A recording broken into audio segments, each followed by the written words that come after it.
बिस्मिल्लाहिर्रहमानिर्रहीम, अस्सलाम वालेकुम।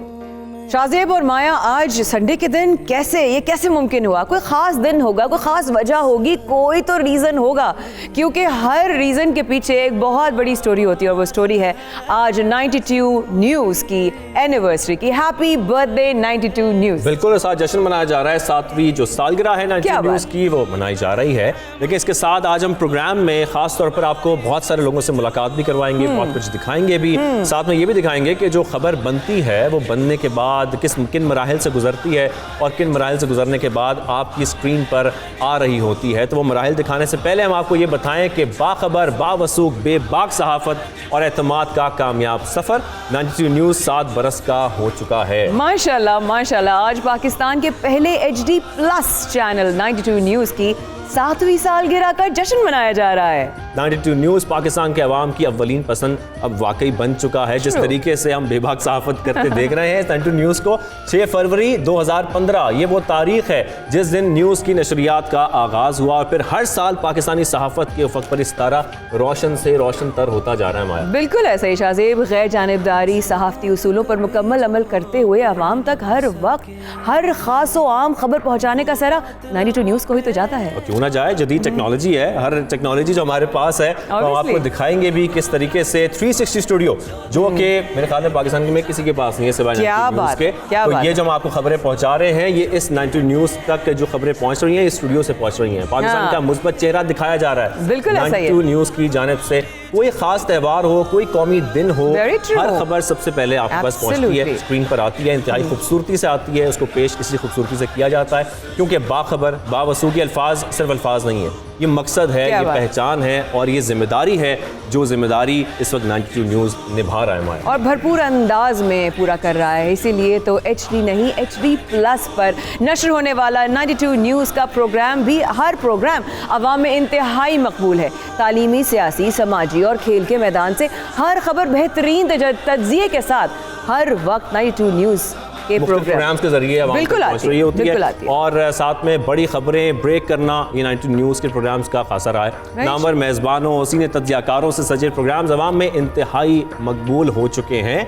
टेक्नोलॉजी के मैदान में भी 92 न्यूज़ जैसा कि हमने जिक्र किया सबसे आगे है। एशिया का सबसे बड़ा 360 वर्चुअल स्टूडियो, ऑगमेंटेड रियलिटी, साथ hologram technology, crystal quality, Pakistani media के उफ़क़ पर मुनफरिद सजदत से आने वाली 92 न्यूज़ का कोई सानी नहीं है, कोई मुकाबला है ही नहीं। और ये मकबूलियत सिर्फ पाकिस्तान तक महदूद नहीं है, हर जनाब दुनिया में हर हिस्से में पाकिस्तान बाकमाल 92 न्यूज़ यूरोप में आगे है। अमेरिका में सदारती इंतखाबात हो या बरतानवी इंतखाबात हो, कोई मौसम का हाल हो, कुछ भी हो, बेहतरीन कवरेज में 92 न्यूज़ ने सबको पीछे छोड़ दिया। मेरे ख्याल में आप जिक्र कर रही हैं सुबह सवेरे पाकिस्तान का प्रोग्राम का भी जिक्र कर रही हैं जिसमें हम दिखाते हैं आपको बरतानिया से लेकर और यूरोप से लेकर अमेरिका तक, चाइना तक, रशिया तक, किस तरीके से हमारे नुमाइंदे जहाँ जहाँ मौजूद हैं आप लोगों को अपडेट कर रहे होते हैं, खबरें दे रहे होते हैं। तो आज बहुत सारे मेहमान हमारे पास हैं और आज इस ट्रांसमिशन में उनसे आपकी मुलाकात करवाएंगे। तो इंट्रोडक्शन की तरफ चलते हैं, इंट्रोड्यूस कराना शुरू करते हैं। सबसे पहले हमारे पास जैसा कि हम आपको बता रहे हैं जो मौजूद हैं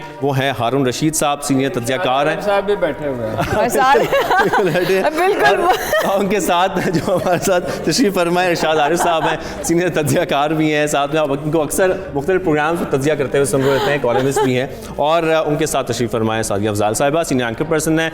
जुनैद इकबाल साहब कैसे हैं आप? ठीक ठाक हैं, आप भी मौजूद हैं। और सरवत वलीम साहिबा, आप भी सीनियर एंकर पर्सन जो 92 न्यूज़ पर आप स्क्रीन पर देखते रहते हैं। ये तो मेरी साइड के एंकर सारे साइड क्या होता है, कौन सी साइड रही है? अब सब हमारी साइड है। हमारे साथ यहाँ पर मौजूद हैं senior anchor Shazia Zeeshan, doctor Mohit Pirzada senior, obviously sir thank you so much doctor साहब फॉर बीइंग हियर एंड आपको देखकर और भी तसल्ली हो रही है कि अच्छी एनिवर्सरीज देखने में मिलेंगी। साथ साथ हमारे साथ असदुल्लाह खान साहब हैं, उमैरा अरशद साहिबा मौजूद है और मलकू ने तो क्या आगाज़ किया शो का। आप सब लोगों को एनिवर्सरी की बेहद मुबारकबाद। चूँकि आप लोग हमसे ज़्यादा एनिवर्सरीज मना चुके हैं इसलिए शाज़ेब और माया खान के लिए तो ये पहली एनिवर्सरी है and I am very sure अल्लाह ने चाहा बरकतों के साथ तो और भी एनिवर्सरीज अल्लाह पाक साथ देखना नसीब करेगा। आप बैठिए ना, आप चैनल समझे ना प्लीज। तो प्रोग्राम का आगाज़ करते हैं क्योंकि आज 7वीं सालगिरह है तो एक साथ ज़रा हैप्पी बर्थडे क्या अगर कह दिया जाए तो क्या ख्याल है? 3, 2, 1 sir happy birthday to you. वाह वाह वाह, जबरदस्त। अस होना चाहिए, हमारी अपनी सालगिरह हमारे चैनल की। खैर, हम जिस तरह अब बाकायदा आगाज़ कर रहे हैं, बहुत सारे हमारे साथ सीनियर एंकर्स और तज्ज़ियाकार मौजूद हैं, उन सब से आपकी मुलाकात भी करवाएंगे, उनसे बातचीत भी करेंगे। सबसे पहले सीनियर तज्ज़ियाकार और सीनियर एंकर पर्सन हमारे साथ हारून रशीद साहब मौजूद हैं। सर, हम जिस तरीके से देख रहे हैं कि अब इस 92 न्यूज़ में एक सफ़र जारी है मुख्तलिफ एंकर्स का, उन सब से मुलाकात होगी, लेकिन सर आपका सफ़र कैसा गुजरा है 92 के साथ? अच्छा ही गुजरा। वैसे तो मजमूई गुजारिश ये है कि मुझे प्रेसिडेंट रैगन की एक तकरीर याद आ रही जिसमें वो उसके साथ गोरबचोव के साथ अपनी एक मुलाकात का तज़किरा करते हैं कि मैंने उन्हें ये लतीफ़ा, वो कहते हैं मैंने ये लतीफ़ा गोरबचोव को सुनाया। एक अमरीकी और रूसी की मुलाकात हुई तो अमरीकी ने उससे कहा, रूसी से, कि मैं ईवान सदर में दाखिल होकर मेज़ पर मुक्का मार के कह सकता हूँ कि मिस्टर प्रेसिडेंट जिस तरह आप इस मुल्क को चला रहे हैं मैं उसे पसंद नहीं करता। अच्छा। तो रूसी ने कहा ये काम तो मैं भी कर सकता हूँ। तो उसने कहा वाकई? उसने कहा हाँ, मैं अमेरिका के ईवान सदर में दाखिल होके उसकी मेज़ पे मुक्का मार के कह सकता हूँ कि जनाब रैगन जिस तरह आप इस मुल्क को चला रहे हैं मैं इसे पसंद नहीं करता। गुजारे ये है बेबाकी का ज़माना गुजर गया। जो मेजर इश्यूज़ हैं, ये ठीक कहा कुछ देर पहले जब बात हो रही थी इरशाद आरिफ साहब ने कि हमने बहुत बुरे वक्त देखे हैं। हमने याह्या खां का ज़माना देखा है, हमने जुल्फ़िकार अली भुट्टो का फ़ख्र एशिया कायद अवाम जुल्फ़िकार अली भुट्टो का ज़माना देखा है, जब एक टेलीफोन आता था DGPR ऑफिस से कि ये ख़बर इस तरह लगेगी और एयर मार्शल असगर खां की ख़बर बैक पेज पे लगेगी और इस तरह लगेगी। लेकिन इसके बाद हमने तवील पाबंदियों के बाद आज़ादी का एक ज़माना भी देखा। अब वो आज़ादी बाकी नहीं है और बहुत से मेजर इश्यूज़ पे हम बात नहीं कर सकते। लेकिन ये भी इरशाद साहब ने ठीक कहा कि अगर कोई अखबार नवीस सलीकामंद है और बात कहने का उसे करीना मालूम है तो हर बात कही जा सकती है। हमने तो कोशिश की कि हर बात कह दें और उसमें एक अच्छी बात है, ये तो ठीक है, जैसे पहले भी बात हो रही थी कि माहौल ऐसा है कि जिसमें कुछ न कुछ सपोर्ट मिल जाती है दफ्तर से और इंतज़ामिया ने हमें रोका कभी नहीं, सवाए इसके ये कहा कि मेरे बारे में तो खैर मशहूर है कि मैं बहुत सख्त बात कहता हूँ जी, मगर मैंने ये भी कहा कि हुजूर हम पे कभी कोई मुकदमा नहीं हुआ और जिसने किया वो शर्मिंदा ही हुआ, उसे वापस लेना पड़ा। वो हुदूद और कुयूद में रह के बात तो आप कर सकते हैं, इसमें कोई शुबा नहीं है और इसी को मलहूज़ रखना चाहिए। लेकिन फिर ये हैं कि और इश्यूज़ हैं, बहुत पेचीदगियाँ, मसलन ये कि नेशनल सिक्योरिटी इश्यूज़ हैं, उसके बारे में आप जानते हैं और बात करना चाहते हैं, बाज़ औक़ात इसलिए नहीं करते कि वो मुल्क के मफाद में नहीं। बिल्कुल ऐसा। तो ओवरऑल जर्नलिज्म का माहौल मुल्क में कोई बहुत अच्छा नहीं है। उसमें गनीमत है कि बात करने की इतनी आज़ादी मौजूद है और कुछ ना कुछ तो हम कर ही गुजरते हैं और कभी उसका नतीजा भी निकलता है। क्या बात है, ज़बरदस्त नतीजा भी निकलता है। दरअसल में इरशाद आरिफ साहब से भी हम पहले इसी पर कमेंट ले लें क्योंकि आज़ादी सहाफ़त पर बात हो रही है। तो सर जिस तरीके से आप कमेंट दे रहे थे काइंडली बताइएगा, आप इस वक्त अपने मुल्क में पाकिस्तान में सहाफ़त को कहाँ देखते हैं? देखिए बात यह है कि अगर टेक्नोलॉजी के हवाले से देखा जाए तो सहाफ़त ने बहुत ज़्यादा तरक्की की है। हम तो जब हमने सहाफ़त का आगाज़ किया तो यहाँ कुछ और ही दौर था अखबारात में। हमसे पहले जो थे हमारे सीनियर्स वो बताते थे कि हमें कापी भी ख़ुद पेस्ट करनी पड़ती थी, ये सहूलत भी नहीं थी कि कोई कापी पेस्टर हो या कोई दूसरा बंदा मौजूद हो। अब तो खैर टेक्नोलॉजी का दौर है, बहुत सारी चीज़ें सहूलतें हासिल हो गई हैं। जहाँ तक काम का ताल्लुक़ है, जिस तरह हारून साहब बता रहे हैं कि एक पाबंदियों का दौर हमने देखा। मैंने जुल्फ़िकार अली भुट्टो के आखिरी दिनों में सहाफ़त का आगाज़ किया और फिर ज़ियाउल हक़ का दौर था जब हम बाकायदा हमें अखबार की copy DGPR office PID office जाके सेंसर करानी पड़ती थी और उसे निकाल और फिर उसमें से ख़बरें निकाल देते थे और फिर ये हुक्म होता था कि ये खाली जगह भी नहीं छोड़नी है, इस पर ख़बर लगानी है हमारी मर्ज़ी। अब वो दौर नहीं है। वो जो पाबंदियां हम देख चुके हैं, जो मेरी नस्ल के लोग हैं, हारून साहब की नस्ल के लोग हैं, हम समझते हैं कि हम बहुत ज़्यादा आज़ादी हमने गेन की है। लेकिन जो नौजवान अब आए हैं वो समझते हैं कि वो पाबंदियों का शिकार हैं, क्योंकि वो सोशल मीडिया की आज़ादी रेगुलर मीडिया में जाते हैं, तो उन्हें ज़रा दिक्कत होती है। बाकी 92 का जो माहौल है यहाँ देखिए, वो उस तरह की मैनेजमेंट की, इंतज़ामिया की सख्तियाँ या पाबंदियाँ नहीं हैं जो हम लोग देख चुके हैं, जो बाज़ इदारों में मौजूद हैं कि मालिक की मर्ज़ी के बगैर आप एक ख़बर जो है ना छाप सकते हैं ना दे सकते हैं, वो सूरत हाल नहीं है। लेकिन जो रियासत की तरफ से, इदारों की तरफ से दबाव आते हैं, प्रेशर ग्रुप्स के जो दबाव हैं वो बहरहाल मौजूद हैं, और वो उस वक्त तक मौजूद रहेंगे जब तक ओवरऑल माहौल हमारा जो है, हमारी सोसाइटी के अंदर एक तो आज़ादी का जो एहसास है वो, और साथ ही साथ आज़ादी ज़िम्मेदारी के साथ। कोई मादर पिदर आज़ाद शुत्र बेमुहार मुआशरा जो होता है वो ज़िंदा नहीं रह सकता। तो हम जब ये सीख जाएंगे, मेरा ख्याल है आज़ादी और ज़िम्मेदारी को साथ साथ मिलाएंगे तो शायद पाबंदियाँ कम होंगी, ज़िम्मेदारी बढ़ेगी, और फिर हम जो शिकायत करते हैं शायद ये शिकायत कम हो सके। जिम्मेदारी निभाएं ताकि आज़ादी मिल सके। बिल्कुल ऐसा ही है। अब ज़रा मेरी तरफ भी आते हैं, ज़रा तो मेरी साइड और वो वाली बात है, लेकिन अगर मैं आगाज़ करूंगी ऑब्वियसली डॉक्टर साहब आपसे बात करना चाहूँगी। उससे पहले डेफिनेटली करूँगी शाजिया से, लेकिन ऑब्वियसली आई हैव नो आपसे इसलिए पूछूंगी because A, you're a very senior anchor. B, you have worked with biggest channels in the country, और आपका तजर्बा अलग अलग इदारों में काम करने का रहा। आज का दिन वाकई में जब आपकी चैनल से आप मुंसलिक होते हैं तो आपको एक प्राइड होता है कि एक चैनल ने एक साल जो है वो उसने अपनी ग्रोथ की, बेटरमेंट आई, इम्प्रूवमेंट्स आई। सो फार शाज़ेब के सवाल को जोड़ते हुए आपसे सवाल करूँगी, how has been the journey so far before 92 and with 92? Thank you so much. मैंने बहुत से चैनल्स के साथ काम किया है, और तीसरा साल है मेरा ऑलमोस्ट 92 के साथ। और एक ऐसे वक्त में जब पाकिस्तान के मुख्तलिफ चैनल्स जो हैं उन्होंने बड़ी स्ट्रॉन्ग पोजीशंस फॉर और अगेंस्ट गवर्नमेंट ली हुई हैं, तो 92 की जो मेन एक खसूसियत कह सकते हैं, जिसका जिक्र हारून साहब ने भी किया, इरशाद आरिफ साहब ने भी किया, कि इसका कोई ये किसी पॉलिटिकल बैटल ग्राउंड का हिस्सा नहीं। उसकी अपनी एक इंडिपेंडेंट मुल्क के कम से कम 2-4 बड़े चैनल ऐसे हैं जो टॉप 5 चैनल्स में हैं, जिनकी बहुत स्ट्रॉन्ग पॉलिटिकल ओरिएंटेशन है, या तो हुकूमत के ये सेटअप के ख़िलाफ़ हैं या फिर वो किसी हुकूमत के साथ हैं। तो 92 का वो नहीं है, और उसकी वजह से उसकी जो मैनेजमेंट है, उसकी जो एडिटोरियल पॉलिसी है, उसमें आपको एक बहुत ज़्यादा इंडिपेंडेंस नज़र आती है। But having said this, Pakistan में जैसा हारून साहब ने कहा कि खासी तब्दीली आई है मीडिया के लैंडस्केप में गुज़श्ता 10-15 बरस में। उस तब्दीली का ताल्लुक सिर्फ हुकूमत से या रियासत से नहीं है। जितने पाकिस्तान के अंदर डिफरेंट पॉलिटिकल इंटरेस्ट हैं, इकोनॉमिक इंटरेस्ट हैं, कॉर्पोरेट इंटरेस्ट हैं, एडवर्टाइजिंग इंटरेस्ट हैं, समाजी इंटरेस्ट हैं, फेमिनिस्ट मूवमेंट है, रिलीजियस ग्रुप्स हैं, वो सब अपना अपना वज़न एक्सरसाइज करते हैं मेन स्ट्रीम के, कि भाई ये कहना गलत है, इसके बारे में ये ना कहें, उसके बारे में वो ना कहें, जिसकी वजह से मेन स्ट्रीम जो है उसमें लोगों के ऊपर एक बहुत प्रेशर महसूस होता है कि शायद आपको अब उतना कहने की आज़ादी नहीं है जितनी एक डिक्टेटर के ज़माने में थी, जहाँ से टेलीविज़न का आगाज़ हुआ 2002 में, जब जियो की ब्रॉडकास्ट शुरू हुई 14 अगस्त 2002 को। तो जनरल मुशर्रफ की हुकूमत ये भी चाहती थी शायद कि मीडिया के ज़रिए ये तासुर दिया जाए कि हमारे यहाँ बोलने की कितनी आज़ादी है। उस वक्त ज़ाहिर है कि पार्लिमानी आज़ादी इतनी नहीं थी, सड़कों पर इतनी आज़ादी नहीं थी, तो टेलीविज़न को उन्होंने यूज़ किया। लेकिन उस हद से हम एक डिफरेंट डायरेक्शन में चले गए हैं। फिर दूसरा कंट्रास्ट ये है कि चूँकि यूट्यूब के ऊपर, फेसबुक के ऊपर, इंस्टाग्राम पे, ट्विटर पे, ख़ास करके ट्विटर जो है बहुत ही पावरफुल एक प्लेटफॉर्म है इस वक्त मीडिया का, तो मीडिया ने अपने आप को रीडिफ़ाइन भी कर लिया है।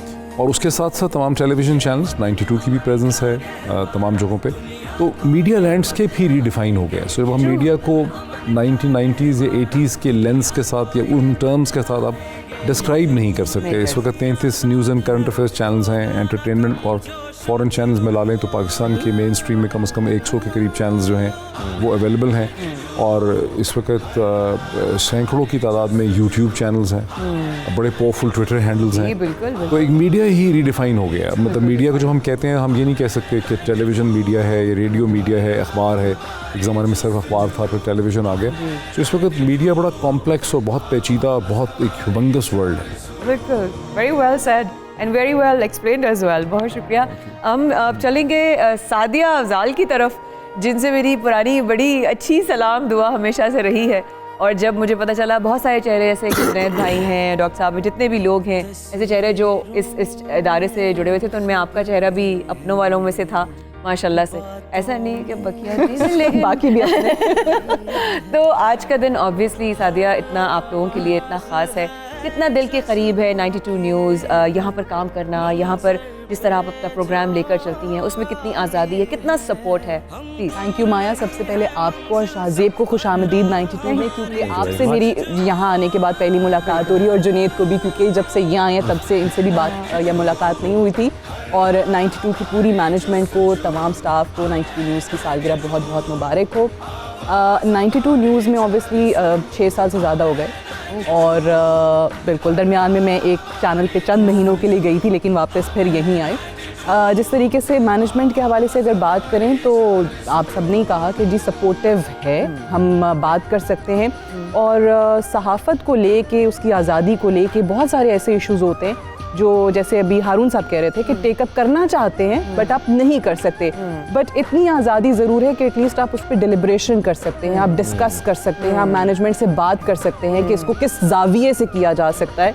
क्योंकि अनफॉर्चुनेटली हमारे यहाँ इलेक्ट्रॉनिक मीडिया की आज़ादी को बहुत सारे लोग सोशल मीडिया की आज़ादी से इक्वेट करना शुरू हो गए हैं। और आप जितने चेहरे देखें मेरे लेफ्ट राइट सामने, हमारे किसी एंकर में भी आपको बदतमीज़ी नज़र नहीं आएगी, चीखों पुकार नज़र नहीं आएगी, एग्रेशन नज़र नहीं आएगा। आपको लगता है कि ट्रेंड लोग हैं, आपको लगता है कि इनको मीडिया पे बैठने का या बात करने का सलीका आता है। क्योंकि अनफॉर्चुनेटली बहुत सारे लोग जो हैं आज़ादी तभी मानेंगे जब वो गाली दे दें, जब वो गलत ज़बान इस्तेमाल कर दें, जब उनको कोई रोक टोक करने वाला ना हो। ये उनके नज़दीक आज़ादी अनफॉर्चुनेटली बन गई है। तो बहुत सारी जगहों पे आपको कहीं और से कोई रिस्ट्रिक्शंस नहीं होती हैं, आपको खुद अपने पे कदगन लगानी पड़ती है कि कहाँ आपकी आज़ादी है और कहाँ जिम्मेदारी है। तो मीडिया में आने का मतलब जो है वो सिर्फ और सिर्फ आज़ाद या जो मुंह में आए वो बोल देना नहीं है, जिम्मेदारी का एहसास करते हुए आपको आगे बढ़ना पड़ता है। और सम मीडिया एथिक्स भी इसलिए एग्जैक्टली, बिल्कुल रिस्पॉन्सिबिलिटी की बात। एक प्रोग्राम है जिसके मेरे घर में, दुनिया में, मेरे अपनों में, क्योंकि आपका वर्ड ऑफ माउथ जो आप तक पहुंचता है वहीं से आपको पता चलता है किस प्रोग्राम की, किस शख्स की क्या मसूलियत है। एक प्रोग्राम जिसको मैं पर्सनली जब देखना शुरू किया तो मैं तो फ़ैन हो ही गई, ना सिर्फ इसलिए कि वो एंकर मेरे लिए बहुत मेरे अजीज़ हैं, बल्कि उसका जो कंटेंट है उसको बनाना, उसको सजाना, सुबह का दिन का जो आगाज़ होना रब करीम का नाम लेकर, उनके हबीब का नाम लेकर, उनकी आल का नाम लेकर जो शुरू होने वाला जो एक प्रोग्राम है, जिससे पूरी दुनिया में मैं कहती हूँ जिस तरीके से वो तबलीग कर रहा है वो अपने आप में एक मिसाली प्रोग्राम बन चुका है। और जो इसकी मेज़बानी के फ़राइज़ अदा कर रहे हैं ज़िंदगी में अब तक उनके, अगर मैं गलत नहीं हूँ तो please do correct me if I am wrong, उन्होंने 6000 से ज़्यादा प्रोग्राम्स किए हैं अपनी लाइफ में। बात कर रही हूँ जुनैद इकबाल साहब की, अगर मैं गलत नहीं हूँ जुनैद भाई, सही बोला है, आप गलत हो भी नहीं सकते क्योंकि आप माया हैं और माया कभी गलत नहीं होती। अल्लाह अल्लाह। जुनैद भाई, क्या वजह थी कि वो कदम आपने बढ़ाया और आपने दिल से आके, वरना लोग नहीं करते, people don't bother coming to you and saying, आप अलग से आए out of the way and you said कि वेलकम, बहुत अच्छी जगह है, बहुत अच्छा फैसला किया, आई रिमेंबर योर वर्ड्स। पहले तो मैं 92 न्यूज़ की तमाम मैनेजमेंट को और 92 न्यूज़ की तमाम देखने वालों को और यहाँ मौजूद मेरे बुज़ुर्गों को और कोलीग्स को सबको अपनी जानिब से मुबारकबाद पेश करता हूँ। 7 बरस का ये बच्चा हो गया, नॉर्मली 7 बरस में शऊर आता है, लेकिन इस बच्चे पर अल्लाह ने फजल ये किया कि दौड़ना शुरू हो गया है। वाह वाह। और ये मेन स्ट्रीम मीडिया में जो आके खड़ा हो गया। देखिए, वो जो बात आप कर रही थी वो ये कि मैंने एक बात अपने बड़ों से सीखी है कि जब आप किसी को इज़्ज़त देते हैं तो एक्चुअली आप उसको इज़्ज़त देते नहीं, इज़्ज़त लेते हैं। और अल्लाह की तक़सीम पे जो राज़ी हो गया ना, मैं आपको इज़्ज़त नहीं दे रहा, एक्चुअली अल्लाह ने आपको मकाम दिया है, तो मेरा काम है आपकी इज़्ज़त करना। मैं आपकी इज़्ज़त करके अल्लाह की तक़सीम के आगे अपने सर को झुकाता हूँ, मेरा रब राज़ी होता है। तो मैंने आपको आके खुशामदीद नहीं कहा है, एक्चुअली वो जो अल्लाह की तक़सीम है, मैंने आके आपको सिर्फ विश किया है कि अल्लाह ताला ने आपको नवाजा है, आप अपना काम कीजिए, अल्लाह ताला ने आपको मकाम दिया है। देखिए 92 न्यूज़, ये जो 92 है ना, ये इस्म ब मुसम्मा है। बेशक लफ्ज़ मोहम्मद सल्लल्लाहु अलैहि वसल्लम के जो आदाद हैं वो 92 हैं। और पार्टीशन के बाद यूएन ने जब पहला डायलिंग कोड पाकिस्तान को दिया, यानी एक ही डायलिंग कोड दिया, तो वो 092 है। ये बड़ी अजीब सी बात है, ये रिजेम्बलेंस आप ज़रा सा महसूस कीजिएगा। यानी 92, मेरा मानना ये है कि इस्लामी यानी यूँ कहिए कि इस्लाम की नज़रियाती जो हुदूद हैं उसका भी मुहाफिज है और पाकिस्तान की नज़रियाती हुदूद जो है उसका भी मुहाफिज सुभान है। अल्लाह। यानी 92 एक्चुअली इसम बमुसम्मा है। और फिर आप ये देखिए कि जो आपकी हायर मैनेजमेंट है, जैसे भी डॉक्टर साहब फरमा रहे थे, उसका विजन बड़ा क्लियर है। यानी हमें बुनियादी तौर पर इस्लाम के जो नज़रियात हैं, सही नज़रियात हैं, उसको लोगों तक पहुंचाना है और हमारा मकसद ये है कि जो पाकिस्तानियत है उसको प्रोटेक्ट करना है। अब मिसाल के तौर पे जब हम आगाज़ करते हैं सुबह, तो हम इस्लाम की असल तालीमात से अपने और तमाम देखने वालों की सुबह जो है उसको पुरनूर करते हैं। बेशक है। फिर थोड़ी देर बाद आप सुबह सवेरे पाकिस्तान लेके आ जाते हैं उसमें बुनियादी तौर पे आप नॉक करते हैं और पाकिस्तानियों को जगाते हैं। क्या बात फिर होता है। ये है कि क्रॉस चौक में असदुल्ला खान साहब जो है वो बातिल को क्रॉस करके हक की बात बतलाते क्या हैं। बात है। फिर होता ये कि 92@8 में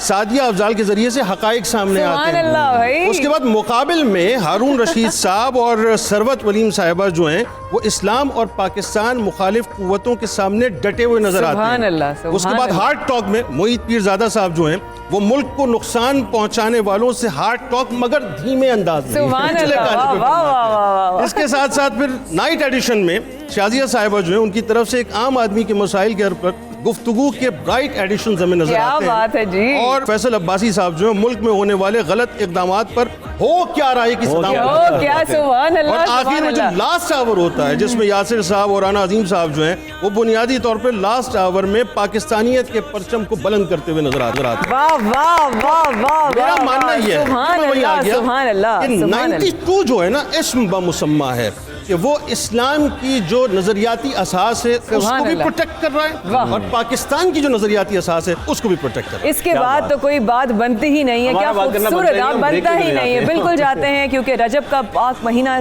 का आगाज हो चुका है और जिस तरीके से जुनैद भाई ने अभी बात की है, मेरे ख्याल है इस ब्रेक के बाद मिलते हैं। रहिएगा हमारे साथ। Happy anniversary to 92 news.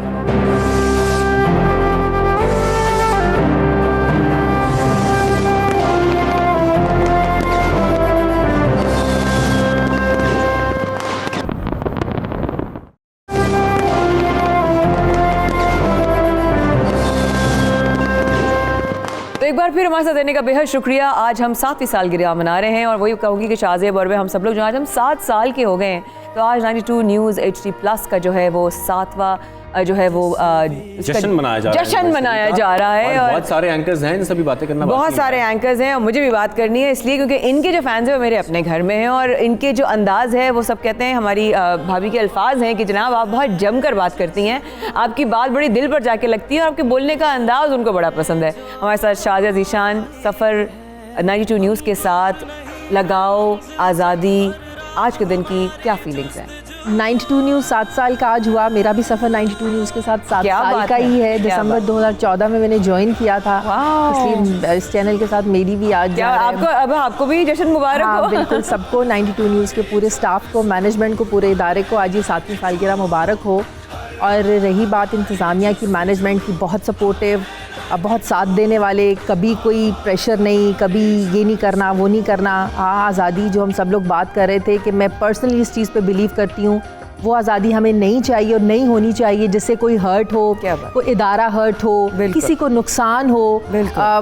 Social media पे अगर आप बहुत ज़्यादा आपको आज़ादी चाहिए, आप चले जाएं सोशल चले मीडिया जाएं, को, हाँ, सही जिसको कोई बात। पूछने वाला नहीं है। लेकिन किसी को गालम गलोच करना, किसी के साथ बदतमीज़ी करना, मेरे ख्याल में सहाफ़त में इसको आज़ादी नहीं बदतमीज़ी कहते हैं, जो हमारे उस्तादों ने हमें नहीं सिखाई है, ना पढ़ाई है, ना घरों से हम लोगों ने सीखी है। तो यूँ कहिए शाजिया कि यहाँ पर आपने वैसे जो सीख कर आई, फिर यहाँ आकर जो सीखा, जो प्रोग्राम आपने आगाज़ किया, जो आज आप प्रोग्राम कर रही हैं, उसमें आपकी जो सेल्फ़ कॉन्फिडेंस के साथ आपकी सेल्फ़ अकाउंटेबिलिटी कितनी ग्रो कर गई है वक्त के साथ साथ गुजरते हुए, कि आपने जिस तरह एज एन एंकर ग्रो किया उसमें आपने साथ साथ सीखा भी? बहुत ज़्यादा आपको अपने आप को बहुत ज़्यादा कुछ ऐसी नेगेटिव, हर इंसान में कुछ चीज़ें होती हैं, बेशक है, सोच होती है, बेशक उसको है। बदल, मेचॉरिटी जब आती है सब कुछ बदल जाता है। कुछ हालात इस तरह के होते हैं। क्या बात। 2004 से मैं इस फील्ड में हूँ। मेरा चौथा ये चैनल है जिसके साथ मैं ये काम कर रही हूँ। सबसे लंबा अरसा मेरा 92 न्यूज़ के साथ ही है। So glad to know, so Yes. Glad to know. Shazia, जब आप इजाज़त के साथ एक सवाल करना चाहती हूँ, being a female anchor for being in industry for too long now, मैंने बहुत चैनल के साथ काम किया, बड़े बड़े इदारों के साथ काम किया, कहीं आसान था काम करना, कहीं मुश्किल था, तो कहीं नामुमकिन वाले वाक़यात भी हुए। एक औरत के लिए हमारे साथ इस वक्त हमारा भी साथ हैं, एक मुल्का साहब भी हमारे साथ हैं, हमारे शोबिस के तमाम लोग हमारे साथ। हम लोग जब एक फ़ीमेल काम कर रही होती है और इस तरह का जब आवाम में जाके परफॉर्म करना होता है, या करंट अफेयर जैसा, या सोशल इश्यूज़ जैसा, या मॉर्निंग शो, या रमज़ान, या XYZ, कितना मुश्किल, कितना आसान, और ख़ुद के लिए कितना बड़ा चैलेंज। सबसे पहली बात कि खुद में आप में अगर कॉन्फिडेंस है तो कोई आपको कुछ नहीं कह सकता, सबसे बड़ी बात। हाँ, हमारे मीडिया में आज भी एक चीज़ है, वो नहीं समझते कि लड़की भी एक अच्छा प्रोग्राम कर सकती है। बिल्कुल ऐसे ही है। जो एक मेल डोमिनेटिंग हमारी सोसाइटी मीडिया में भी है। कुछ लोग हैं जो नहीं चाहते कि मेन स्लॉट्स पे एक फीमेल आके बैठे। हाँ। बहुत सारे चैनल्स में भी ऐसे हैं कि वो प्रेफर करते हैं कि किसी सीनियर जर्नलिस्ट को या किसी मेल को ही ये स्लॉट मिलना चाहिए। 8 बजे का स्लॉट आप देख लें, 10 बजे का स्लॉट देख लें। लेकिन 92 न्यूज़ ने एक ज़ाहिर एक ट्रस्ट होता है ना आप पे, सादिया कर रही हैं माशाल्लाह से, मेन स्लॉट है 8 बजे का, मैं कर रही हूँ पिछले 7 सालों से, ये मैं 10 बजे का स्लॉट करी। तो जब इदारा आप पे ट्रस्ट करता है तो आपका जो कॉन्फिडेंस है वो और ज़्यादा ग्रो करता है। आप यकीन करें कि जब मेरी मुलाकात आप लोगों से, तो ऑब्वियसली मियां साहब से आप लोगों की बहुत ज़्यादा मुलाकात रही है मुझसे, और आप लोग जानते ज़्यादा उनको, हम लोग तो बहुत कम मुलाकात हुई। लेकिन जब मेरी उनसे पहली मुलाकात हुई, डॉक्टर साहब और हारून सर और सर, उन्होंने पहला सवाल मुझसे ये किया कि आपको क्या लगता है, कैसे बेहतर हो सकता है। तो मैंने कहा, एक जो जैसे आप ओनर्स हैं, आप मैनेजमेंट हैं, आप एक एंकर से, जो कि आप मुझे नौकरी ही दे रहे हैं ना, आपने मुझसे पूछा, मुझे उनका वो अंदाज़, उनके बात करने का, उनका जुमला, वो बहुत ही ज़्यादा मेरी नज़र में उनकी इज़्ज़त जो है वो और बढ़ गई। और जब आपने कहा ग्रोथ की बात कर रहे हैं, फीमेल्स की बात कर रहे हैं, मेन स्लॉट पर आप लोग बात कर रहे हैं, इट्स नॉट ईजी इस माशरे में काम करना। लेकिन जब आप ऐसे सेफ सिक्योर इदारे में होते हैं, जहाँ हमारे ऐसे एंकर्स हैं, सीनियर्स हैं, जो आपको कहते हैं वेलकम, अच्छा कर रहे हो, पीठ थपथपाते हैं, शाबाश, आपकी और हौसला अफजाई होती है। असद, मैं आपसे भी यह सवाल करना चाहूँगी साथ साथ कि शाहज़ेब जिस तरह सवाल कर रहे हैं कि आज का दिन वाकई बहुत हमारे लिए अहमियत रखता है, और एज एन एंकर, एक सहाफ़ी की क्या जिम्मेदारियाँ होती हैं, और यहाँ पर आप जिम्मेदारियाँ किस तरह निभा पाते हैं? साथ में एक एडिशन ये कर दूँ कि जिस तरीके से हम सोशल मीडिया को देख रहे हैं और ट्विटर देख रहे हैं, जितना स्ट्रॉन्ग होता जा रहा है, यूट्यूब चैनल्स आते जा रहे हैं, आप क्या समझते हैं इलेक्ट्रॉनिक मीडिया पर सहाफ़त करना मुश्किल हो गया है, आसान हो गया है? आप डिजिटल मीडिया को साथ अगर कंपैरिजन करें तो अब सहाफ़त कहाँ देखते हैं? अच्छा, पहली बात तो ये है कि मुझे भी 92 के साथ 7 साल हो गए। अरे हैप्पी बर्थडे आपको भी। Thank you. और 6 फरवरी 2015 को शाम 6 बजे कौमी तराने के बाद अगले पहला जो इब्तदाई सेशन था 3 घंटे का, वो मुझे एजाज़ हासिल है कि मैंने उसको कंडक्ट किया था एज एन एंकर।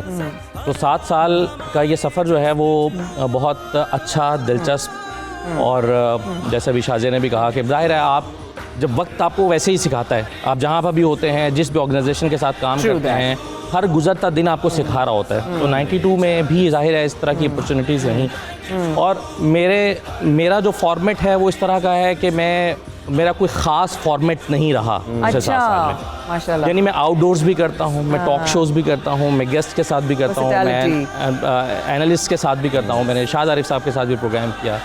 और मैं आरिफ निज़ामी साहब को ज़रूर याद करना चाहूँगा आज के दिन। वो सरमाया थे हमारी सहाफ़त का, और बहुत बड़ा नाम थे, और मुझे उनके साथ भी काम करने का मौका मिला। तो इस तरह से, और ख़ास तौर पर यहाँ पर 92 में हम कोई आइडिया प्रेजेंट करते हैं, को रखते हैं सामने, तो उसको फौरी तौर पर अगर उसके अंदर जान है, उसके अंदर आपको लगता है कि उसके अंदर एक वर्थ है, तो वो करने का मौका दिया जाता है कि ठीक है आप करें, इनकरेज किया जाता है। तो ये बात मुझे सबसे ज़्यादा अच्छी लगी, और यही मुझे लगता है कि मैंने। अच्छा, सेकेंडली हम प्रोग्राम्स अब जो देख रहे हैं, टॉक शोज देख रहे हैं, उसमें ही सैड, शी सैड और बयानबाजी, कंटेंट कम हो गया, आप सही कह रहे हैं। लेकिन जो हमारी इन्वेस्टिगेटिव जर्नलिज्म है, हाँ, सब वो कहाँ है? इसको मैं कनेक्ट करता हूँ आपके पहले वाले सवाल से, कि चूंकि ही सेड और शी सेड वाला मामला आ गया है, तो इसी वजह से लोग ज़्यादा स्पेस मिली है सोशल मीडिया को, और व्लॉगर्स को ज़्यादा जगह मिली है कि वहाँ पर लोग 10 मिनट में पूरा तज्जिया ले लेते हैं किसी भी रिपोर्टर का, किसी एनालिस्ट का, कि वो क्या कहना चाह रहा है। और यहाँ 40 मिनट की गुफ्तगू के बाद भी बाज़ औक़ात पता नहीं चलता कि क्या बात हो रही है। तो यही वजह है कि इलेक्ट्रॉनिक मीडिया में सोशल मीडिया ने अपनी जगह बनाई, और बहुत तेज़ी से बनाई, और बहुत उसको मकबूलियत मिली। आप यकीन कीजिए, मुझे एक दफ़ा किसी ने कमेंट किया, उसने कहा कि आप मेरे व्लॉग पे कमेंट किया, उसने कहा कि आप इतना अच्छा बोलते हैं, आपको तो टेलीविज़न पे प्रोग्राम करना चाहिए। तो आप ये देखिए कि बहुत सारे लोग जो हैं आपको सोशल मीडिया से जानते हैं, लेकिन इसका मतलब ये नहीं है कि किसी की जो वर्थ है वो कम हो जाती है। जैसे आज अखबार की अहमियत कम नहीं हो गई, अखबार की अपनी अहमियत अपनी जगह है, अगर उसे पढ़ने वाले कम हो गए हैं, इसी तरह से टेलीविज़न देखने वाले शायद कम हो गए हैं वक्त गुजरने के साथ साथ, क्योंकि पहले आपके पास जब रेटिंग चार्ट आता था, आपको याद होगा, तो वो टकरा रहा होता था आसमान पे जाके। आप बहुत सारी छोटी छोटी बार जो है वो आपको दिखाई दे रही होती हैं। इसका मतलब है कि एक तो वो व्यूअरशिप जो है वो डिस्ट्रीब्यूट हुई है, और दूसरा ये कि व्यूअर्स थोड़ा कम हुए हैं, और ज़्यादातर लोग जो हैं वो सोशल मीडिया पे जा रहे हैं। सोशल मीडिया एक ऐसी चीज़ इमर्ज हो रही है जो बहुत इंपॉर्टेंस की हामिल है और उसकी अहमियत है, लेकिन इसका मतलब ये नहीं है कि इलेक्ट्रॉनिक मीडिया, वरना क्यों नहीं सिर्फ सब कुछ छोड़ के लोग सोशल मीडिया पे चले जाते हैं, क्यों इलेक्ट्रॉनिक मीडिया के साथ इलेक्ट्रॉनिक मीडिया का अभी तक वही मकाम है। सरवत साहिबा, मैं आपकी जाने मानना चाहूँगा और इस बात को हम कंटिन्यू करते हैं। इलेक्ट्रॉनिक मीडिया इस वक्त जहाँ खड़ा है, जैसे हम डिजिटल मीडिया की भी बात कर रहे हैं, जब आप प्रोग्राम कर रही होती हैं, बड़े सीनियर तज्ज़ियाकारों के साथ आप प्रोग्राम करती हैं, कितना मुश्किल होता है प्रोग्राम को प्रिपेयर करना, सारी इन्फॉर्मेशन गैदर करना। ये भी पूछना चाहती हूँ मैं कि हारून सर के साथ काम करना इतने बड़े एजाज की बात है। अच्छा, हारून साहब जितने खतरनाक आपको महसूस हो रहे इतने हैं नहीं, मैं बहुत डर रही हूँ, अल्लाह की कसम। पहले इसका जवाब देते हैं, कितना मुश्किल है हारून साहब के साथ प्रोग्राम करना? अच्छा, मेरे लिए ये वाकई एक एजाज़ है कि मैं हारून साहब के साथ प्रोग्राम कर रही हूँ और पिछले कई सालों से कर रही हूँ, और अल्हम्दुलिल्लाह हारून साहब कभी भी इम्पोज नहीं करते कि ये ऐसे ही है और ऐसे ही होगा। एक राय मेरी भी नाकिस राय शामिल होती है प्रोग्राम के अंदर, उस पर हारून साहब बेहतर समझते हैं तो कहते हैं बात हो सकती है, और एक मुझे आज़ादी है। जैसे हारून साहब मेरे साथ मौजूद होते हैं तो आप प्रेशर के अंदर आ जाते हो, जब एज गैप आता है तो आप प्रेशर के अंदर आ जाते हो। लेकिन अल्हम्दुलिल्लाह कभी मुझे महसूस नहीं हुआ कि हारून साहब के साथ बैठ के 10 बजे के स्लॉट पे प्रोग्राम करते हुए प्रेशर में आ गई हूँ। मैं तो देखा है आपको बात करते, नहीं हारून साहब आप कैसे ये बात कर रहे हैं? मैंने अल्हम्दुलिल्लाह, मैं इसीलिए कह रही हूँ कि मेरे लिए बड़ा एहसास है। और दूसरा ये कि मुझे भी अभी 7वां साल शुरू हो गया 92 के साथ, अल्हम्दुलिल्लाह। साल 2015 का इख्तिताम था और मेरा 92 के साथ आगाज़ हो गया था सफ़र का। क्या बात। और सबने बहुत सारी बातें गिनवाई, जो एक चीज़ मुझे लगता है मुझे बतानी चाहिए 92 की और यहाँ की इंतज़ामिया की, जो सबसे अच्छी आप बात कह सकते हैं कि मुझे यहाँ पे एक न्यूज़ एंकर के तौर पे हायर किया गया था एक दूसरे चैनल से। मगर जब देखते हैं इदारे के लोग, मालिकान, इंतज़ामिया देखती कि आप कुछ कर सकते हो, अल्हम्दुलिल्लाह इस चैनल को ज्वाइन करते ही मुझे 10 बजे की स्लॉट पे फौरी तौर पे उन्होंने शामिल कर लिया था, और पिछले 7 साल से तकरीबन मैं इसी स्लॉट के ऊपर काम कर रही हूँ अल्हम्दुलिल्लाह। साथ हमारे उमेरा अर्शद भी मौजूद है। उमेरा से तो बहुत प्रोग्राम्स, शोज़, उमेरा कितना ज़्यादा, अब वो सवाल था मेरा बड़ा दिल चाहता मैं उमेरा की तरफ भी जाके करूँ ना, कि वो ख़वातीन जब काम करती हैं वो निकल कर जो है अपने टैलेंट के लिए, अपने जुनून के लिए जाती हैं। आपको जजमेंटल भी आपको लोग मिलते हैं, आपको हर तरह की तनकीद होती है, हौसला अफजाई भी होती है बिल्कुल, लेकिन तनकीद भी होती है। कितना आसान होता है, कितना मुश्किल होता है। और आपकी नज़र में 92 न्यूज़ अगर आपने देखा है तो आपको सबसे ज़्यादा उसमें क्या अच्छी बात लगती है 92 न्यूज़ के हवाले से? बिस्मिल्लाहिर्रहमानिर्रहीम। आप सबको मेरी तरफ से 92 चैनल की एनिवर्सरी जो है वो बहुत बहुत मुबारक हो। और मेरा ये 92 चैनल में पहला ऐसा प्रोग्राम है जहाँ पे इतने सारे लोग, ऐसे लोग बैठे हुए हैं जो बहुत ही टैलेंटेड हैं माशाल्लाह से, और हम लोग भी उनके फ़ैन हैं, उनको सुनते हैं। हम भी जब टीवी पे बैठते हैं तो सारे जो चेहरे हैं, मैं इन सब की फ़ैन हूँ। मैं भी नाम जो है वो मुझे ना ज़्यादा आते हूँ, बहुत कम नाम आते हूँ, लेकिन बाय फेस मैं सबको जानती हूँ और मैं सबकी फ़ैन हूँ। और 92 चैनल की मुझे जो सबसे अच्छी चीज़ लगती है, मैं भी तकरीबन जब से 92 चैनल स्टार्ट हुआ है तब से हम भी एज सिंगर जो हमारे पास टैलेंट है, हम भी अपने उसके साथ इनकी कोई प्रोग्राम हो, ईद का हो या जो भी कोई न्यू ईयर का हो या एनिवर्सरी के जो इनके शोज़ होते हैं, सब में हम भी अपना हिस्सा डालते हैं। क्या बात। और सबसे जो अच्छी इनकी बात है वो ये है, बड़ी फनी सी बात है, वो ये है कि ये पे करते हैं। ये तो अच्छी बात है, ये तो अच्छी सच बात है, अच्छी जो हक बात है, सच बात है। नहीं, लोग कहेंगे यार मेरा क्या बात। आर्टिस्ट बरादरी का ख्याल रखना। देखिए आर्टिस्ट बरादरी आप है, मलकू भाई हैं, हमारा तो देखिए जो भी आर्टिस्ट होता है ना वो एक आवाम के लिए होता है, लेकिन उसका रिस्क होता है, उसकी रोटी रोजी होती है, उसको कितना ज़्यादा मुश्किल हो जाके अब मेरी पेमेंट दे दें। आपने काम उस वक्त कर दिया, लेकिन अपनी पेमेंट के लिए आप जगह जगह ख्वार होते रहे। तो अगर ऐसा कोई इदारा है तो उसकी तारीफ क्यों ना करें? नहीं, बिल्कुल, मैं इसीलिए इसकी तारीफ़ कर रही हूँ कि हमारे यहाँ 90% चैनल ऐसे हैं जो पे नहीं करते। हमारे जो सहाफ़ी भाई बने हुए हैं या दोस्त बने हुए हैं या कुछ, सबसे ज़्यादा वही आगे लगे होते हैं और वही हमें अपने भाई होने का या दोस्त होने का, हमें उन्हें ये फ़ायदा देना पड़ता है कि हम जो हैं वो फ्री में जाएं। पॉलिटिक्स के हवाले से भी काफ़ी कुछ पता है, बहुत पता है। मैं इसलिए बता सकती हूँ क्योंकि मेरा जो शो है 92 अक्सर स्पेशल ओकेजन्स पे हुमैरा 2-3 दफ़ा मेरे शो में गेस्ट रही हैं, लाहौर से ज्वाइन करती थी मुझे।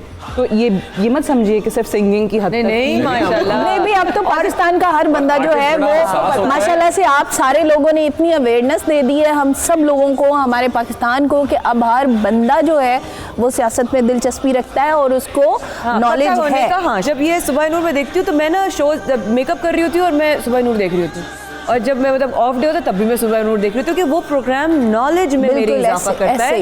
एज अ स्टूडेंट मैं इल्म की तालिब हूँ, मुझे सीखने का शौक़ है, अपने दीन के बारे में सीखने का शौक़ है, लोगों के बारे में सीखने का शौक़ है। और बात करते हैं मलकू भाई कि आर्टिस्ट बहुत सेंसिटिव होता है, बहुत ज़्यादा गहरी नज़र होती है। आप शाजिब को गुस्से से देख रहे हैं, मैंने कहा सेंसिटिव होता है बहुत ज़्यादा, तो कितनी जल्दी वो जो है वो महसूस कर लेता है, उसके लिए कितना ज़रूरी होता है एक ऐसे इदारे को देखना जो कि जैसे हुमैरा ने कहा कि सबको साथ लेकर चल रहा हो। बड़ी अच्छी बात है। मैं जब यूनिवर्सिटी में था मुझे याद है कि मैं हारून साहब का कॉलम बड़ा रेगुलरली पढ़ता था। अच्छा। और आजकल इनके प्रोग्राम बड़े मैं शौक़ से देखता हूँ। उसकी एक वजह ये भी है, मैंने मास्टर इंग्लिश में किया हुआ है। क्या बात। और जो मेरी मिसेज है वो टॉपर है मैथ्स कॉम में। हमारी बड़ी डिस्कशन होती है, मेरी जो गाने हैं, ये जो मेरा म्यूज़िक है, जो मेरा सोर्स ऑफ इनकम है, उससे यही लगता है कि मलकू, एक तो नाम बड़ा टिपिकल सा है, तो लेकिन ये कि बड़ा डिस्कशन होती है। और आप सारे मेरे बड़े काबिल मोहतरम हैं, डॉक्टर साहब बैठे हैं, असदुल्ला भाई बैठे हैं, सारे आरे भाई सारे, और आपको तो बड़ा पुराना इस्लामाबाद में पहला प्रोग्राम मैंने किया था आपके साथ, और मैंने सोचा था कि आप बहुत तरक्की करेंगे। मेरी तरफ से 92 HD को बहुत बहुत सालगिरह की मुबारक। ऐसे हंसते मुस्कुराते रहे। और क्या बात है। पहले तो मैं डर रहा था कि सारे सहाफ़ी और एक सिंगर है, अब ये मेरा आ गई। दूसरा शाजिब भी बहुत अच्छा गाते हैं कि जहाँ पे कहीं सहाफ़ी हो, वकील हो, वहाँ माफ़ी नहीं है, माफ़ी नहीं। ये तो कोई बंदा बोल ही नहीं सकता। मैंने कहा, लेकिन अच्छी बात यह है कि आप दोनों की मौजूदगी का भरपूर फायदा उठाएंगे, सिर्फ इसलिए नहीं कि आप लोगों से सुनेंगे, बल्कि यहाँ पर कौन कौन सा छुपा हुआ टैलेंट है वो भी निकलवाएंगे इंशाल्लाह। लेकिन आपकी आवाज़ से एक दफ़ा मलकू भाई एक और कुछ अगर हम गाना नहीं, मैं क्योंकि मैं उनका बहुत बड़ा फ़ैन हूँ अरुण सर का, और शुरू से ही मतलब जब बंदा गाँव से आता है उसका जो होता है वो टारगेट CSS होता है। बेशक है। मेरे घर वाले इसलिए भेजा था मुझे लाहौर, लेकिन मैं सिंगर बन गया। लेकिन मैं आपको सर पढ़ता बहुत, जो अल्लाह की रज़ा, it's master plan for you.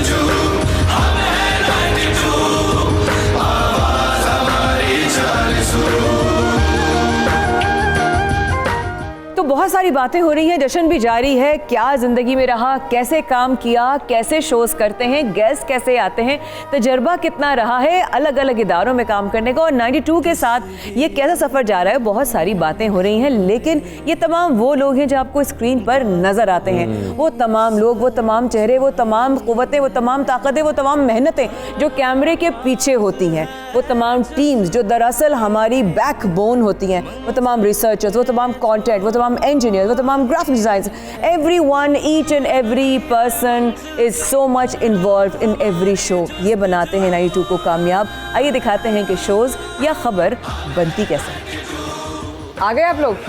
जनाब, अब ये है मेकअप रूम। मेकअप रूम होती है वो जगह जहाँ पे कोई भी एंकर, कोई भी न्यूज़ कास्टर जो है वो पहले यहाँ आता है, वो मेकअप होती है, पफिंग होती है, एक certain level of makeup requirement होती है लाइट्स की और ऑन कैमरा की।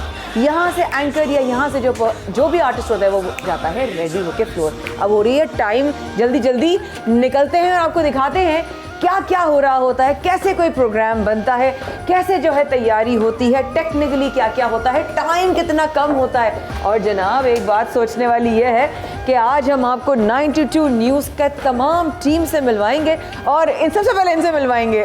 मैं हूं शाहज़ेब अहमद और आप देख रहे हैं हमारा ये खुसूसी प्रोग्राम। तो मैम कहाँ जा रहे हैं? पहले जा रहे हैं जिसके बारे में आप मुझे अक्सर बताते हैं कि 92 न्यूज़ का वर्चुअल सेट दुनिया मतलब पाकिस्तान का सबसे बड़ा 360 वर्चुअल सेट एग्जैक्टली ऐसा ही है। तो कहाँ पर खबरें पढ़ी जाती हैं, किस तरीके से पढ़ी जाती हैं, और वहाँ तक क्योंकि आप लोग तो देख रहे होते हैं ऑन स्क्रीन कि किस तरीके से ऑन स्क्रीन सारे एंकर्स बैठकर आपको खबरें भी दे रहे हैं, प्रोग्राम्स भी कर रहे हैं, लेकिन उनके ऑफ कैमरा कितना स्टाफ है, कितना बड़ा सेटअप है, क्या कुछ है। तो मेरे ख्याल में हम चलते जाते हैं और अपने नाज़रीन को दिखाते हैं कि 92 न्यूज़ का सेटअप कितना बड़ा है। बिल्कुल ऐसा है। आप हमारे दाएं जानिब जो है ये तमाम कंट्रोल रूम है जिसको आप देखते जा रहे हैं, तमाम टीम्स हैं जो एक इतने बड़े पाकिस्तान के फ्लोर को, वहाँ पर होने वाली तमाम लाइव को, तमाम एपिसोड्स को जो है वो किस तरीके से मैनेज करते हैं, क्योंकि ये काम आसान नहीं है।